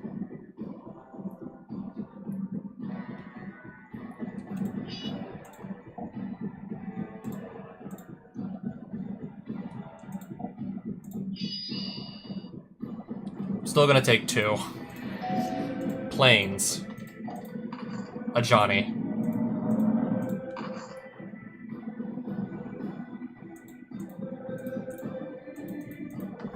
Pass, and hope for the best here.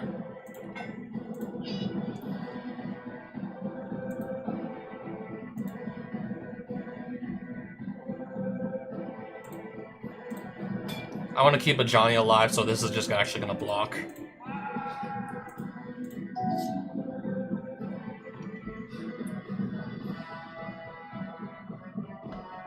There's a good chance this is just going to die next turn anyways.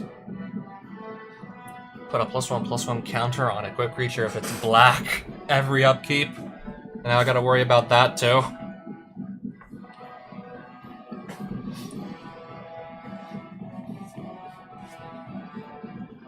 Unless I destroy one of these pieces of equipment. Or better yet, just get this creature off the field.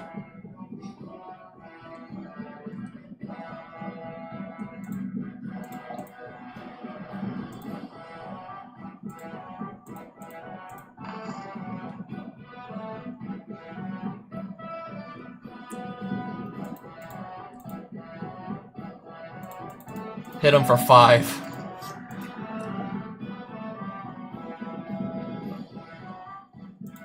I think at that point I'm just gonna let the Ajani die. And now I gotta deal with a bone. Now I gotta deal with that. And gain some life and draw a card just by playing this, but then what?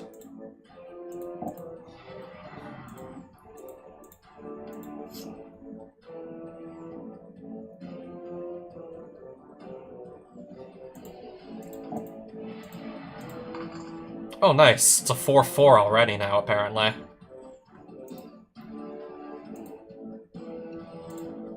I guess I'll attack with the 5/9 Daxos. Okay, that's one less creature to worry about. Oh, no attacks. Unexpectedly absent.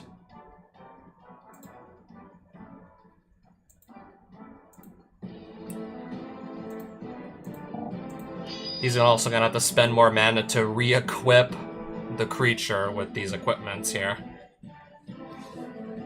And that gets one of his blockers out of the way, too.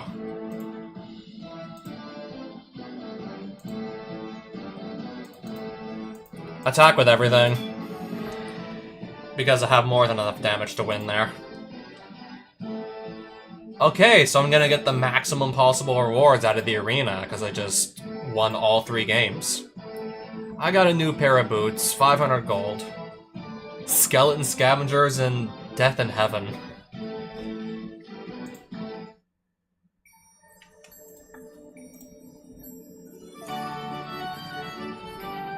New pair of boots that actually decreases my starting life total.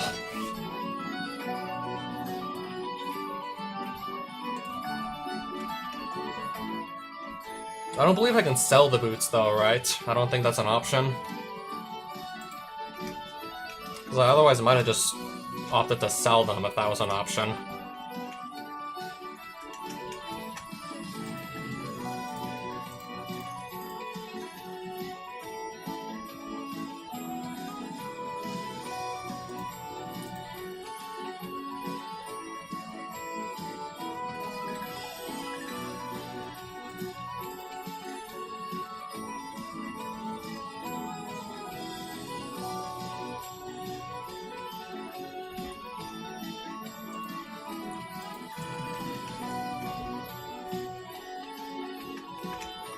I'm gonna probably browse the other shops here too, see what I find, if anything.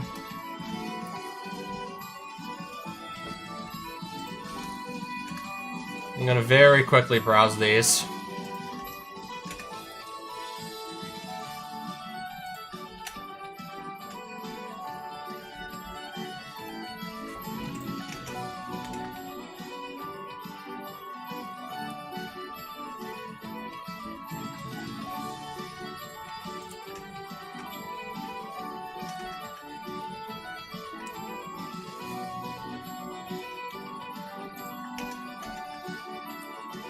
Okay, there's, yeah, a bunch of slivers.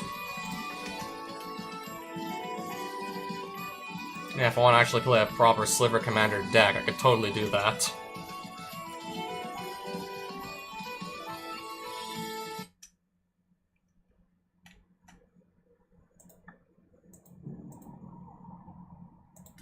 Only 1 mana shard to do that, right?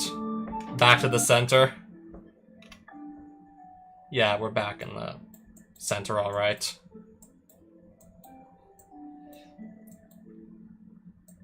I'm thinking I want to go into the plains, as opposed to going into the swamp, because I'm playing white. I expect to find more white cards in the plains, so... probably would make much more sense to go there first, especially if I'm going to keep playing mono white for the time being.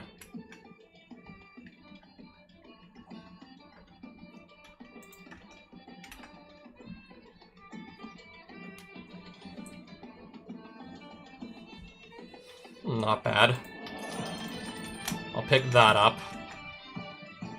Jaws, Relentless Predator.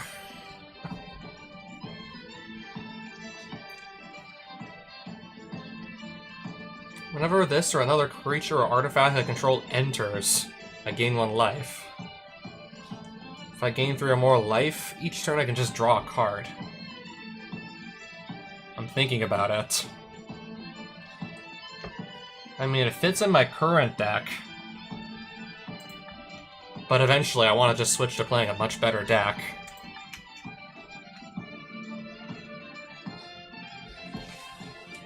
There's another Johnny Planeswalker. I want this one.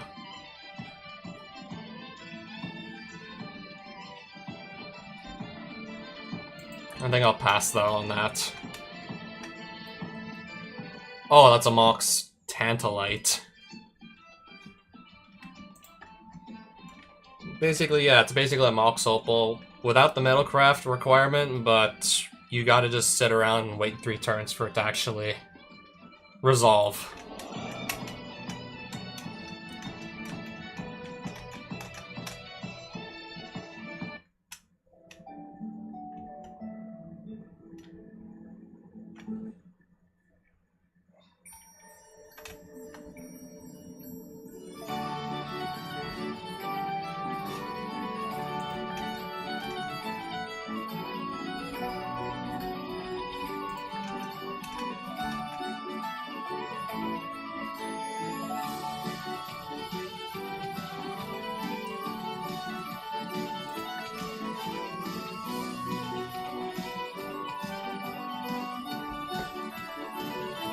Well, I can exile something. Oh, this is gonna just go away because it's a saga. It's gonna go away in 1, 2, 3 turns anyways. But I can exile something in the meantime.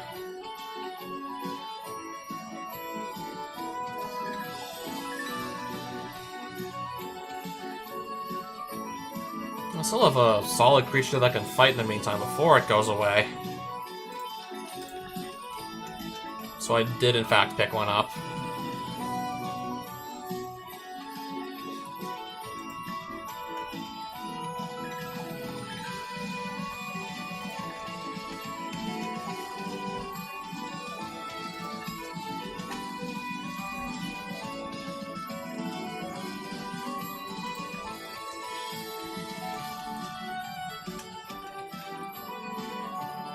Oh hey, it's Alibaba.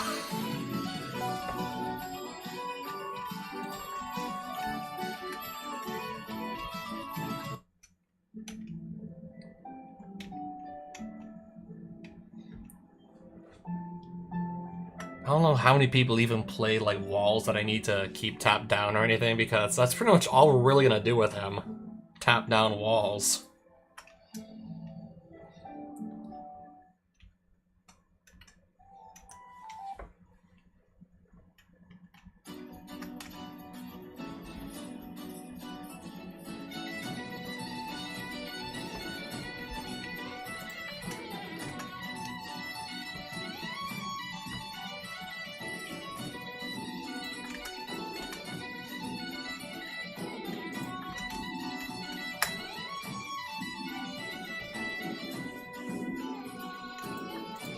What was the white room card?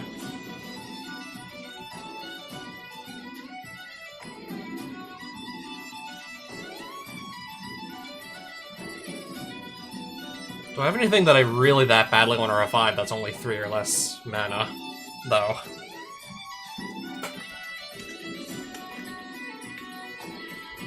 Okay, I'm definitely not buying the lace card. Search the library for a land card. Maybe there'll be a deck I want to play that I want that card. Maybe there will be a deck I would actually want to have that card for.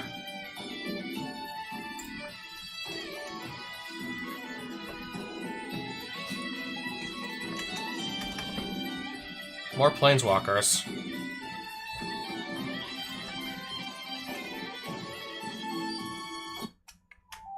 I'm gonna do, I guess, a little bit of exploring into the planes. See if we can find, like, anything.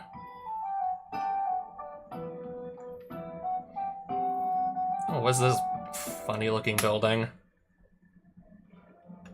Phyrexian-looking building here we got. Orthodoxy Angel, who's guarding all this good stuff I see. So I'm gonna try my hand at it.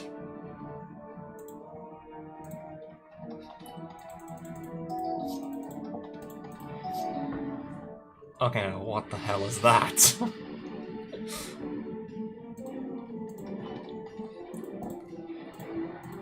Pass. Exile target creature, planeswalker, and opponent controls until ossification leaves the battlefield. Command zone.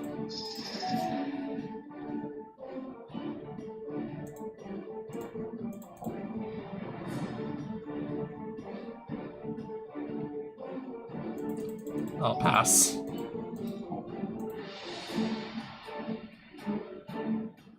Okay, now I gotta deal with that.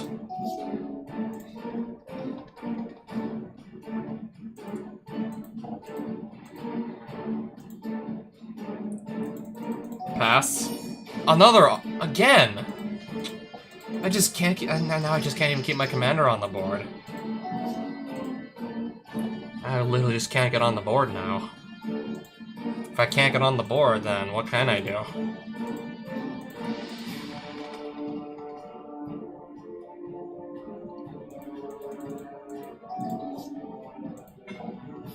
What is this gonna do?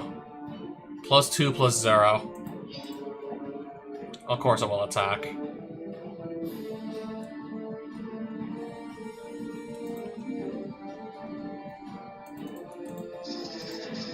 I need to actually establish a board presence.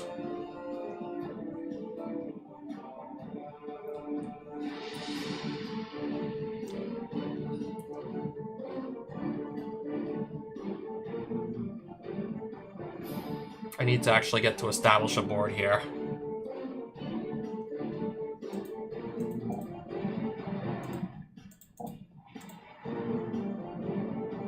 That can go on the bottom, I suppose.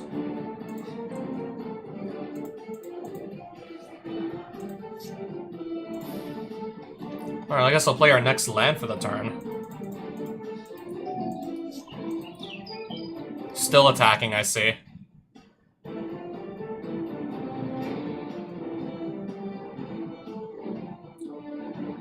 So I'm gonna have to stop 6 damage to not die here.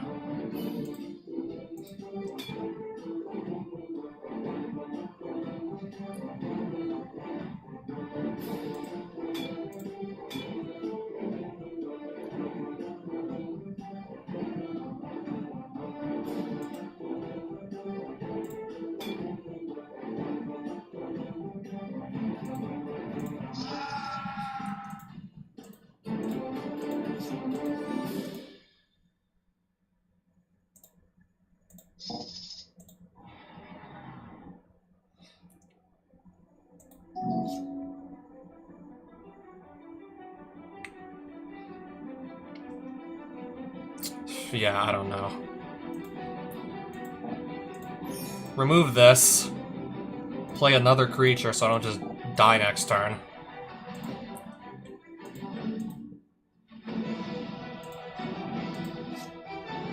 To put on the bottom of my library. I'm not seeing any black or red permanents anyway, so yeah, that can go on the bottom.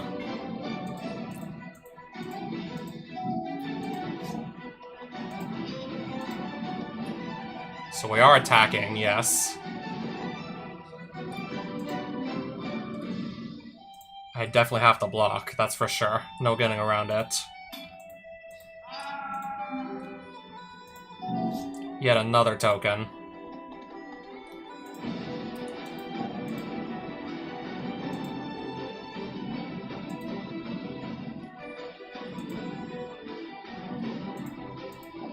Yeah, at this point, there's nothing I can do. There's way too many creatures. There's too many of them. There's far too many. I'm not even gonna attempt that with, like, anything less than, like, my maximum starting life.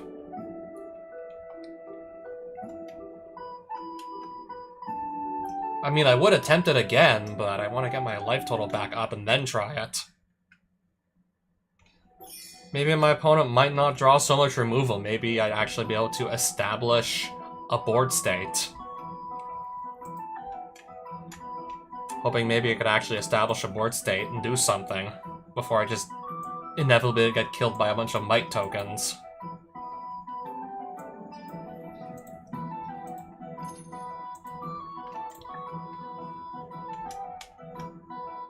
Let's get another dual land into our collection since, yeah, it's there.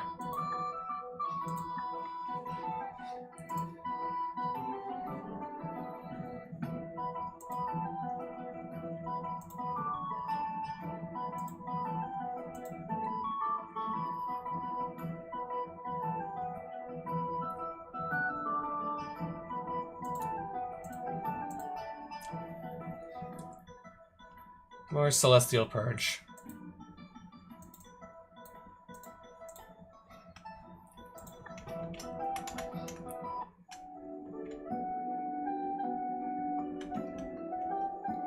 If it's gonna be mostly everybody playing white, then I'm not gonna need Celestial Purge, so to speak.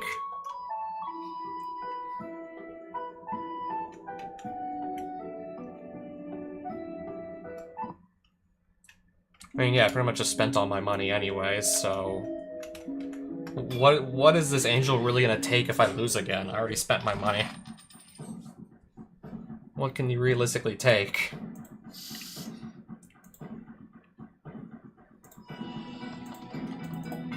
Okay, that's another way to just gain some life.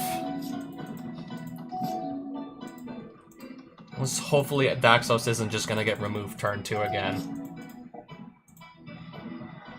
Toxic 2. Whenever another creature you can control with toxic attacks, it gets +1/+1 until end of turn.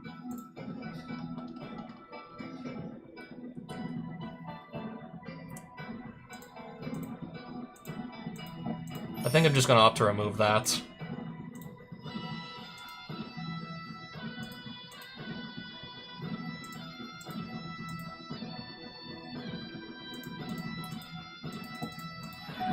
Oh, never mind, I can't equip Shadow Spear just yet. Now I gotta worry about this.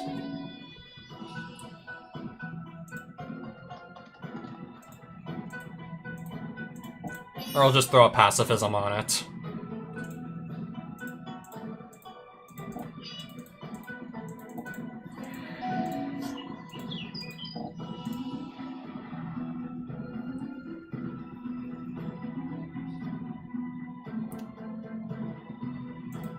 Okay, I see.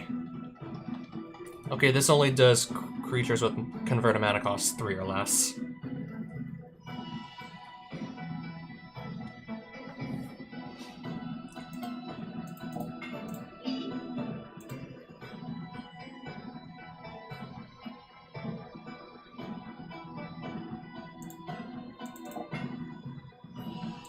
I'm still going to attack. I still gain some life back. Oh, that's just gonna kill my token.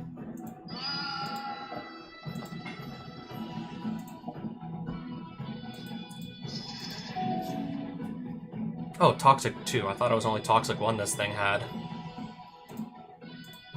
Sacrifice the Mind Stone to draw another card. Okay, that probably could not have been much better.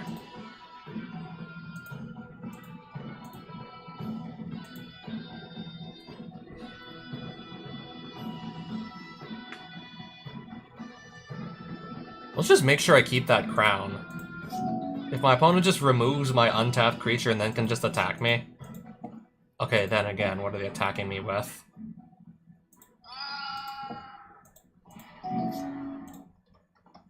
Exile target creature an opponent controls until this saga leaves the battlefield.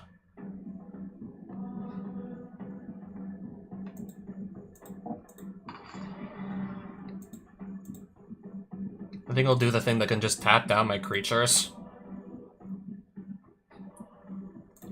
And then Baffling End to get rid of this. And it's going to be Exile, so it's not going to get the death trigger. It's not going to leave a Might token behind.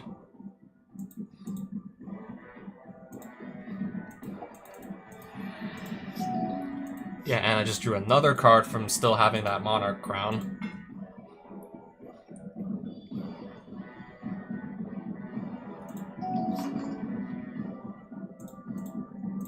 Let's just put some +1/+1 counters on both of these here.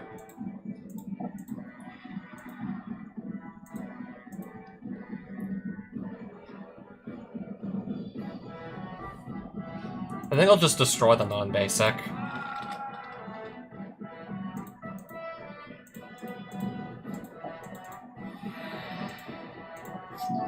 Draw another card.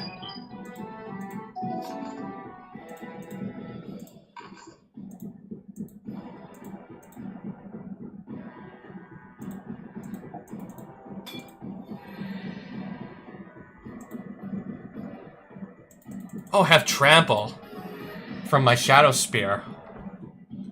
Alright, I have Trample, so 4 damage is still going to go through.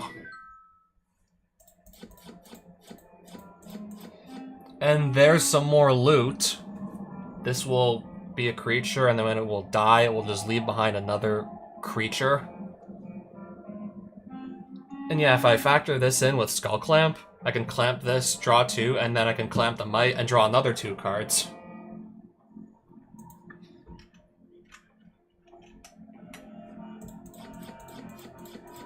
Oh yay, more loot. Actually, some pretty good stuff in here.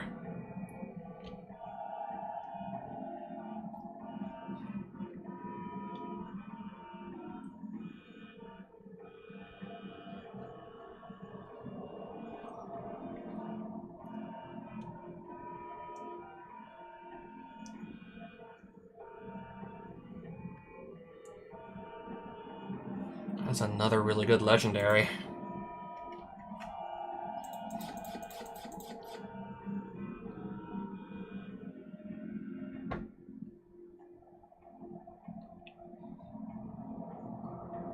Two less to cast if you have no other creature cards in hand, or if the only other creature cards in your hand are named Mothrider Cavalry. Flying. Other creatures you control get +1/+1. And this could cost as little as 2 mana to actually cast. I like the sound of that. I really do.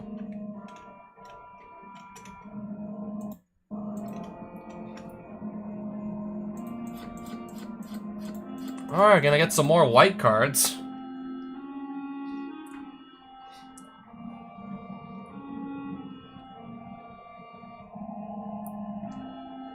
Enchanted permanent can't attack or block, and its activated abilities can't be activated. Another sort of like your opponent's creature can't really do anything.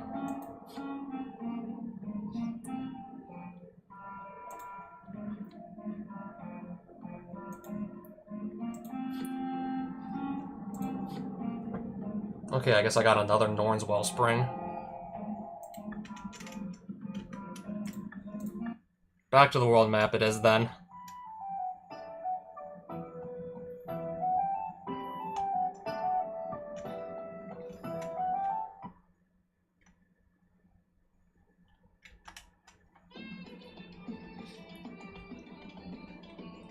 Oh, more lands for sale.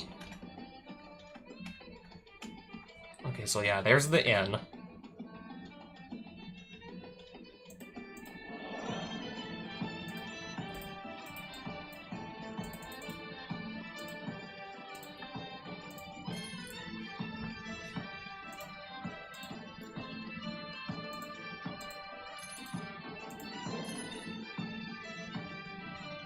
Let me just go and sell some more of my loot now. Including some other cards I don't really actually need.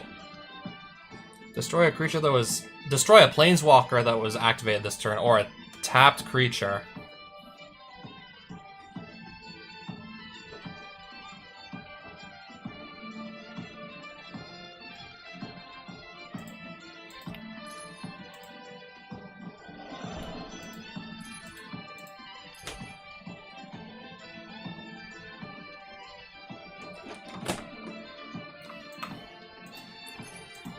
That's just a 4/2 and no abilities for 4 mana.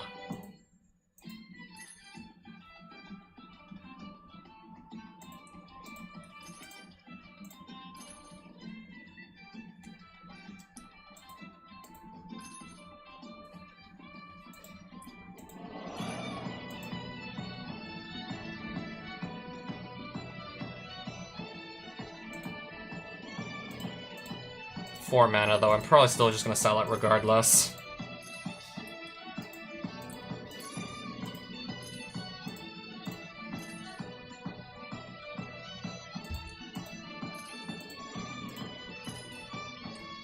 We're slowly but surely building that. Spell costs more to cast if it targets a creature. How much more?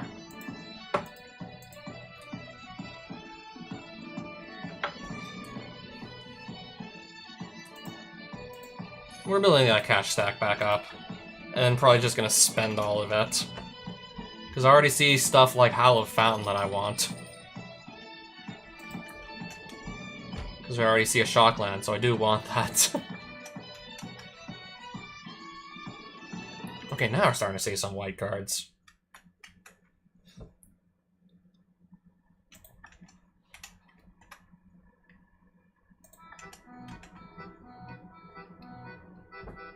Cats. The Feline Kingdom. Wild and the Cattle. Only 50 gold, and that's a really good common, so yeah, I'm gonna buy it. Halos are us, angels.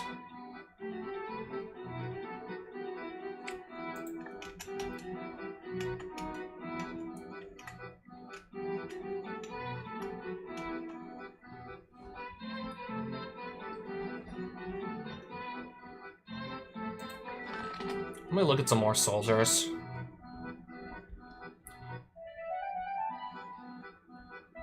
What does that transform into? An enchantment.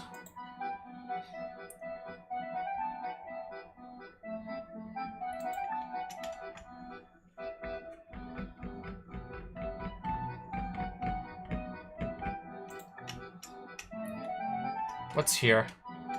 Apparently I can't go in that building.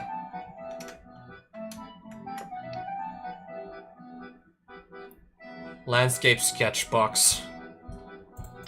And some snow-covered basics.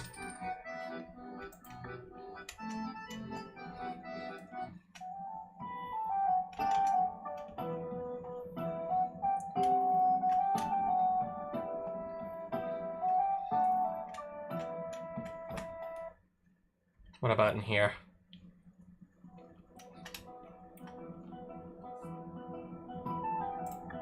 I've probably already visited this town.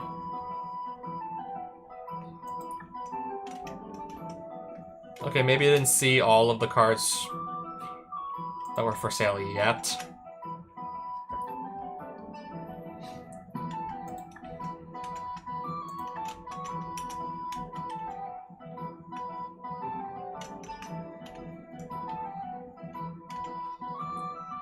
More angel cards.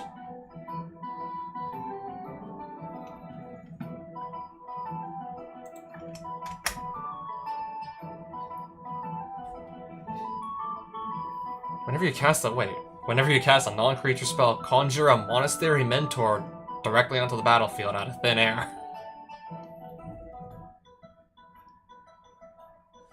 Except I'm not really trying to... Oh, this is a legendary creature too? Yeah, imagine building a deck around that. I could, but I think I'll still pass. I'll pass on the idea still.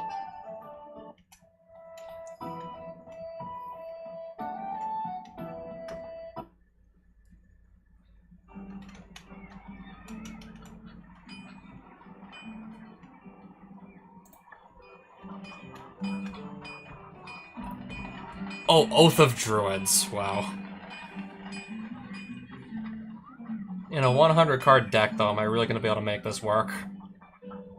Building a whole deck around this in Commander, though, I don't know. I think I'll pass on the Oath of Druids, even though that looks absolutely amazing.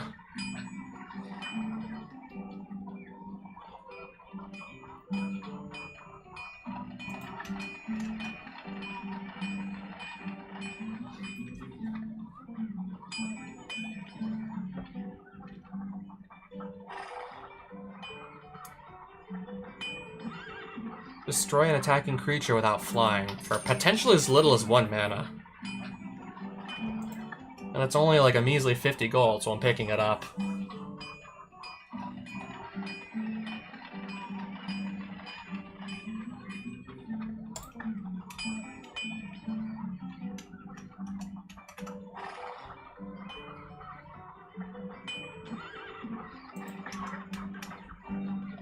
More equipment.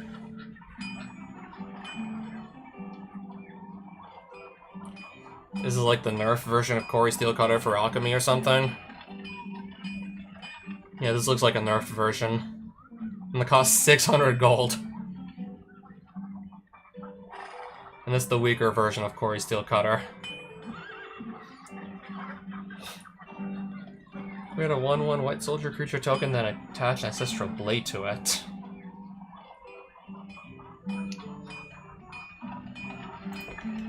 Can still probably do much better than that, though, let's be real.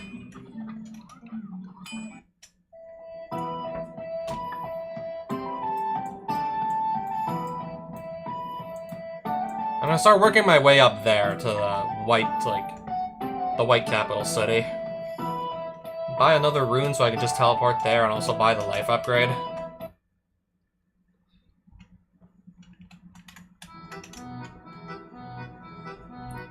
See if maybe we find some good cards all along the way. Seen lots of cards, just nothing that really pops out as like instant playable staple. I already own one of these.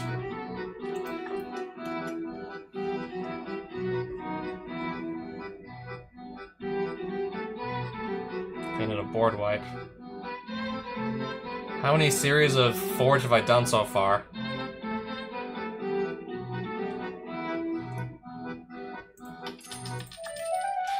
This is my second.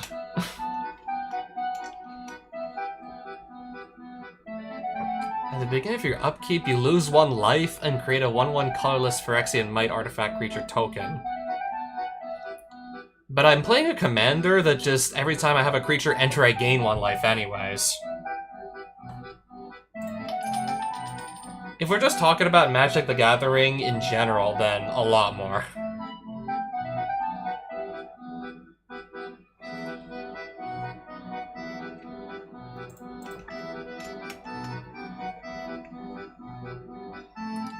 Yes, man, personal what? What am I looking at? When Yes Man leaves the battlefield, its owner creates a tapped 1/1 white soldier creature token for each quest counter on it.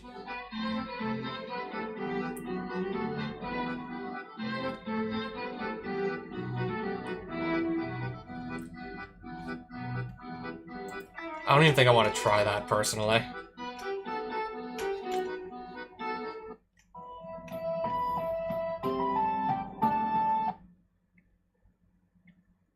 So, what's over here? I'm just gonna run through a bunch more towns. Because I do still also want to walk to the capital city in the plains. Just pick up some, like, good items there.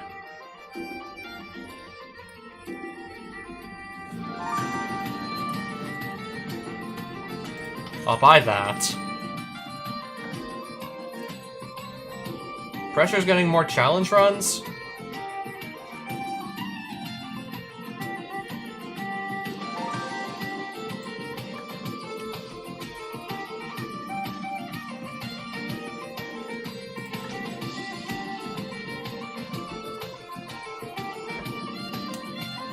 Exile target creature with mana value less than or equal to the number of planes you control. Its controller gains 3 life.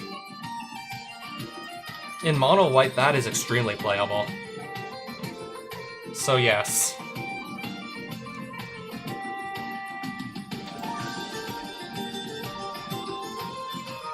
I thought I heard something about a modifier system for pressure, so when is it coming out?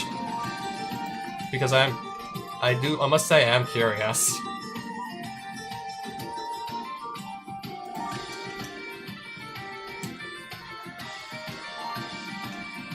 The next update. Doesn't say when, though. When Verilax enters, if he was cast, return target creature from your graveyard to the battlefield.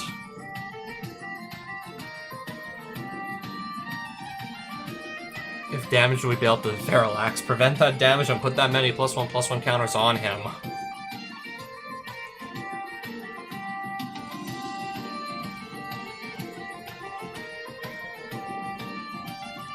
Is this like through the Omen paths or something? Is this like the digital exclusive version of Spider-Man? I think it might be.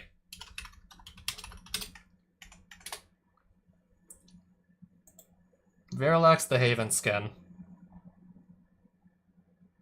Okay, it is through the Omen pads.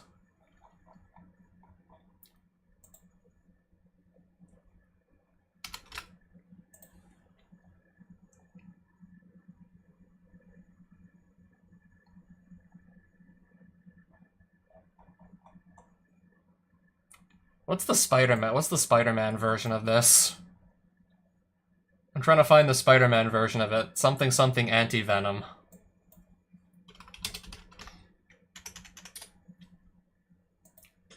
Anti-venom horrifying healer.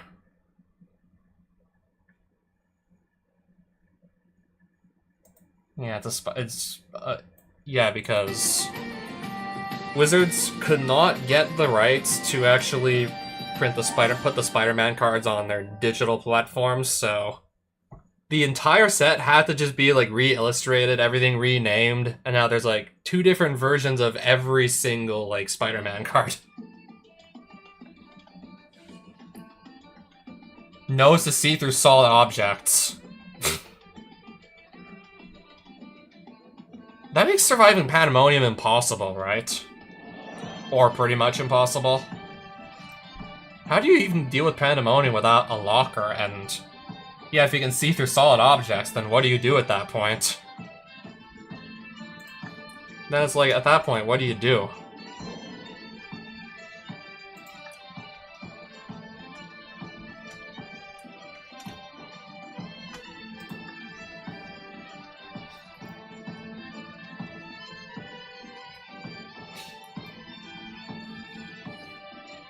And yes, there is no surviving Pandemonium.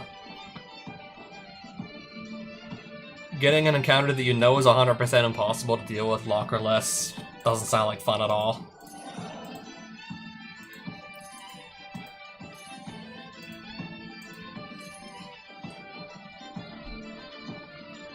I mean, at least it's like completely you can just opt out.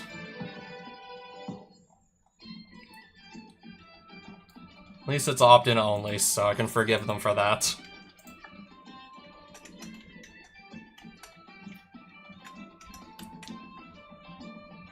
We're gonna buy anti-venom.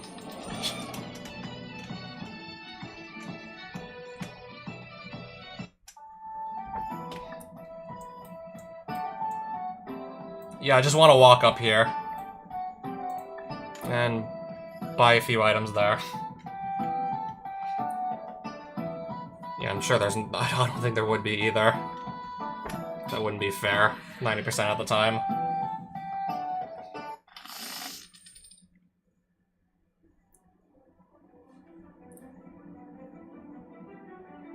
I don't want to risk getting stuck with one land the entire game.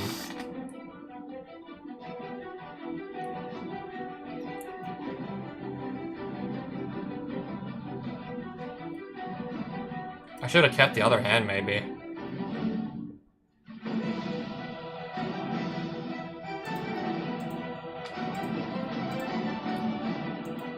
I don't want to go down to 5 cards and then potentially, I don't know. Okay, this might be workable still.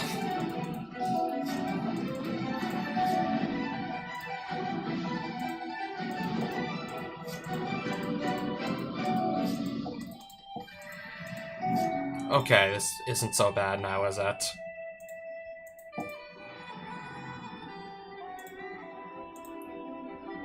Okay, now I got my own flying creature. It can... Okay, so I can still block. It's still able to at least block, I guess. And if I need some lands, then Burnished Heart should be able to hook me up with lands.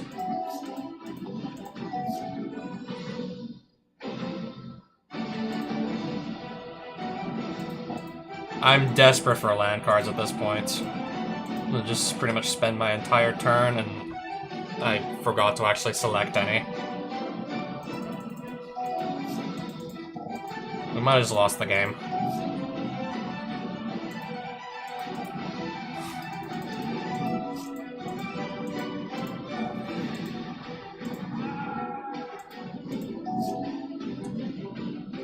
if I'm never gonna find any more lands for the rest of the game because my luck is that bad.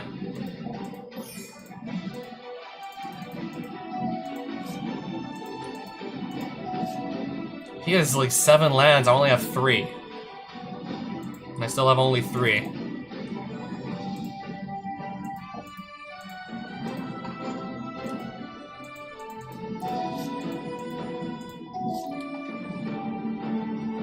I still have only 3 lands, still.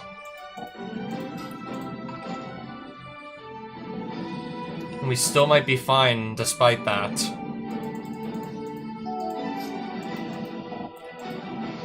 What is that doing it? Okay, it just gives him 3 life, and it's a 3/3 flyer.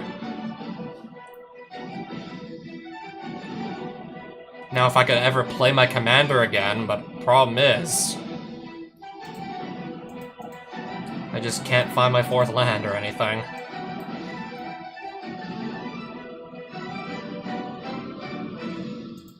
Pass.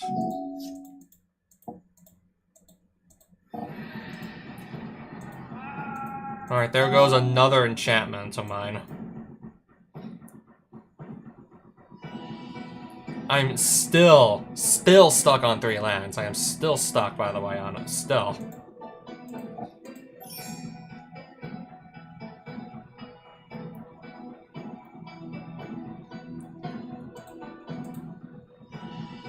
I can play, like, maybe at most 1 spell a turn.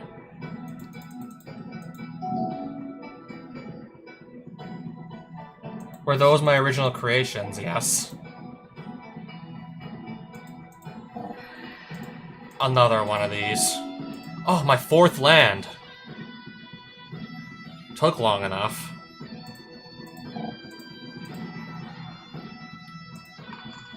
And I'm still honestly not sure what the hell I'm supposed to do here. I can only still do so much right now.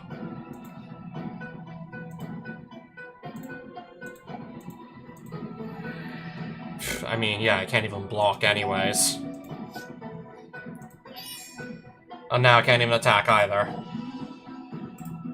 I think we have to just... That's all flying creatures. It's how much power? I'm just gonna concede. Just, yeah, I'm done. I got stuck on like 3 lands for most of the game.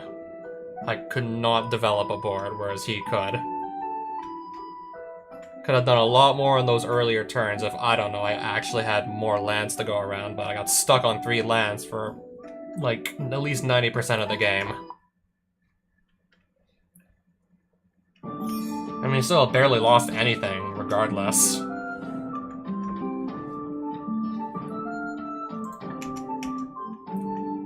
So I just kind of want to get to that capital city and then just buy a few items from there.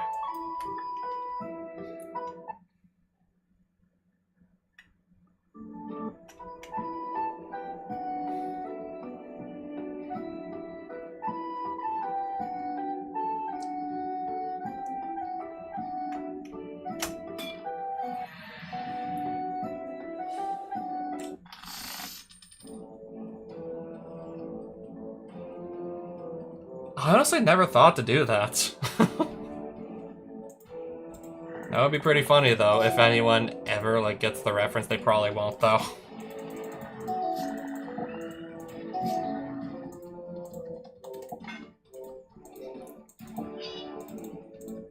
Flying lifelink, and I gave it +2/+0.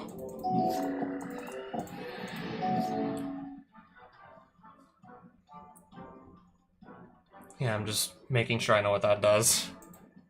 Who cares, do it anyways. I like that attitude.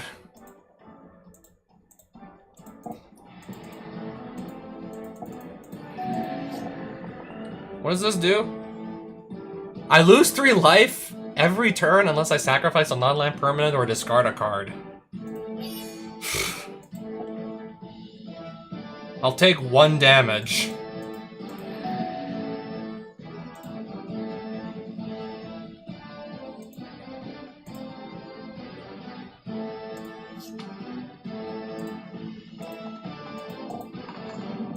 Okay, we're gonna do the -1 ability on a Johnny Goldmane.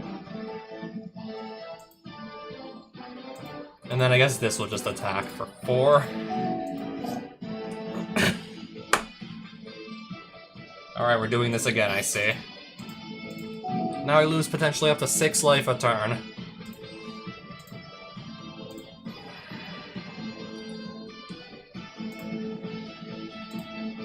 I'll just lose 6 life.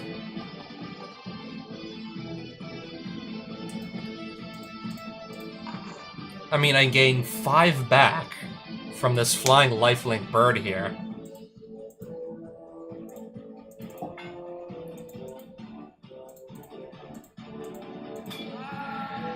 I lost 6 and then I just gained 5 of it back.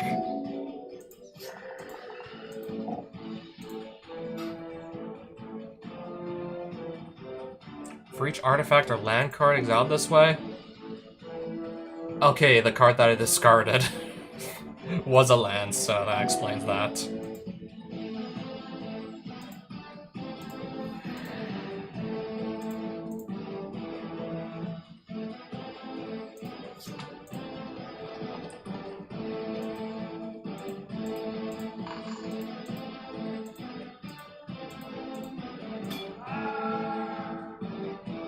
Oh, so we're still not actually done yet. Anyways, I'll cast the One Ring.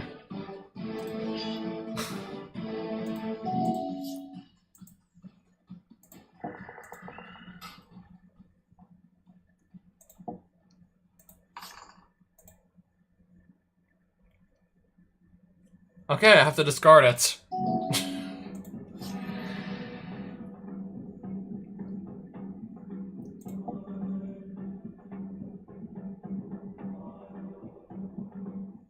Let's just draw some more cards. I just noticed those enchantments that were making me lose life or discard or sacrifice cards every turn. Those are gone. I just noticed. Protection from everything. Yeah, that just removed the enchantments that were on me.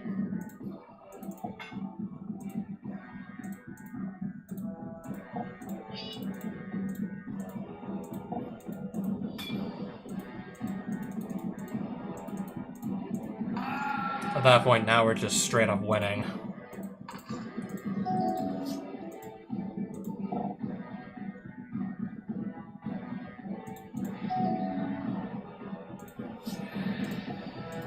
Let me just draw some more cards. Just drew another 3 cards.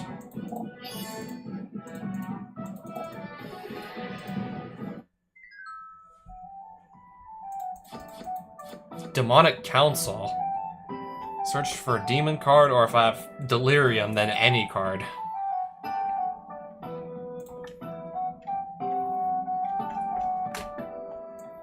It's right there.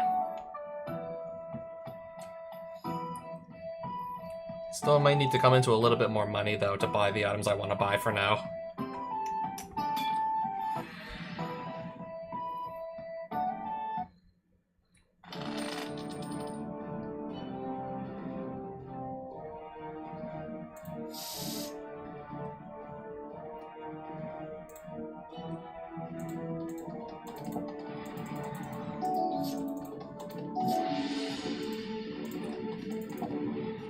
Versus an elephant.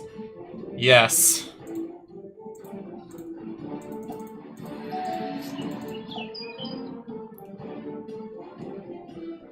Okay, this can create elephant tokens once it levels up enough times. Versus an elephant, yeah, I know, right?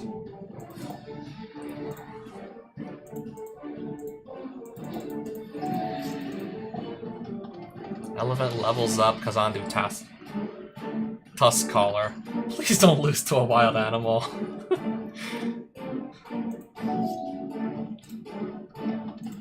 My hand is about as good as it's gonna get for, like, very early games, so I shouldn't. These also all have Vigilance, so they're gonna attack one turn, then be eligible to block the next, so... Okay, that is a morph creature.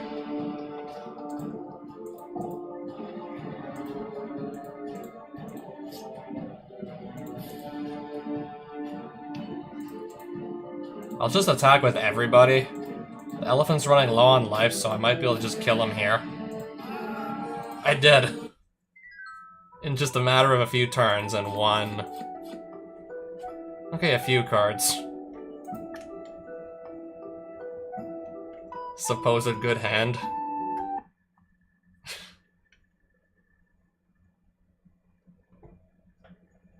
I don't know if maybe, like, the elephant got to, like, turn 4 and just... I put all my creatures on the field, maybe the opponent plays a Wrath of God or something.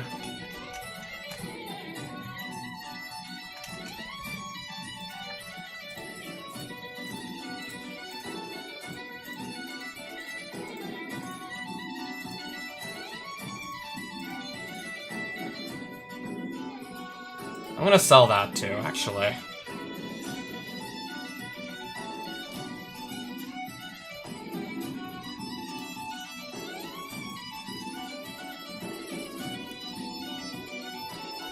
I didn't put this in my deck yet.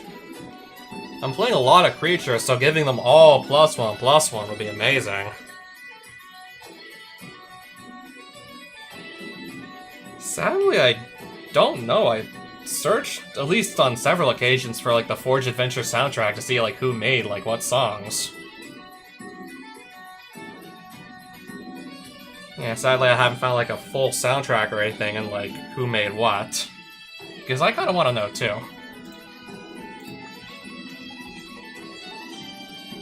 I said I was just going to do one more thing. Well, 2 more things actually. We could just browse all the shops another day.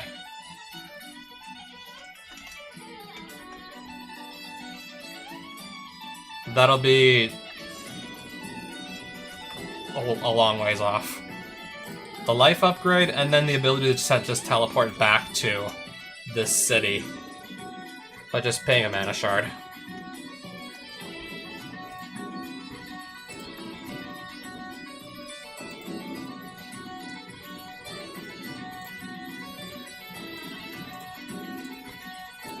And then, yeah, like 3 cards are gonna have to come out.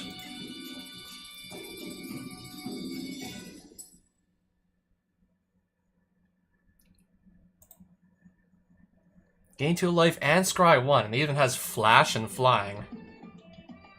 Yeah, if I need to cast this at instant speed, I can.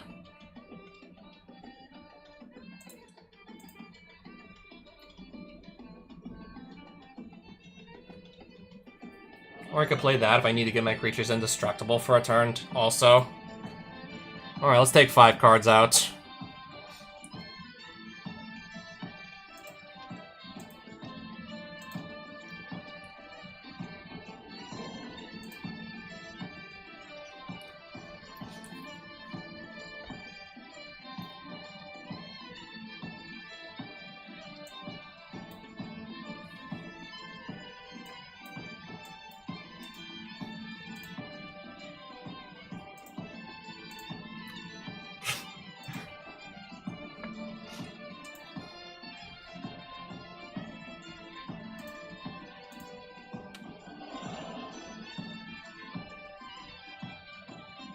Oh, I already have this in my deck.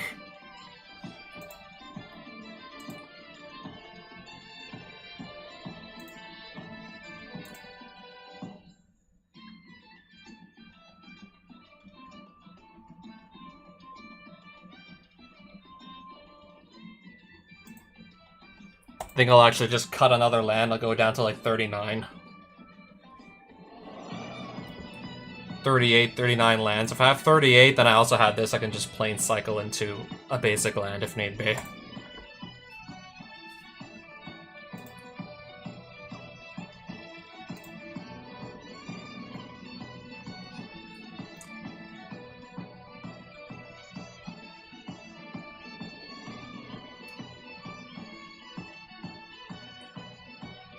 I think I'll just cut the Mind Stone also.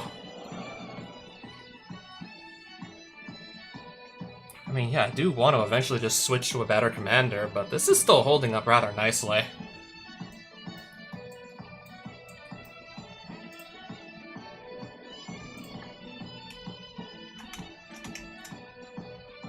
Yeah, Daxos is still actually holding up.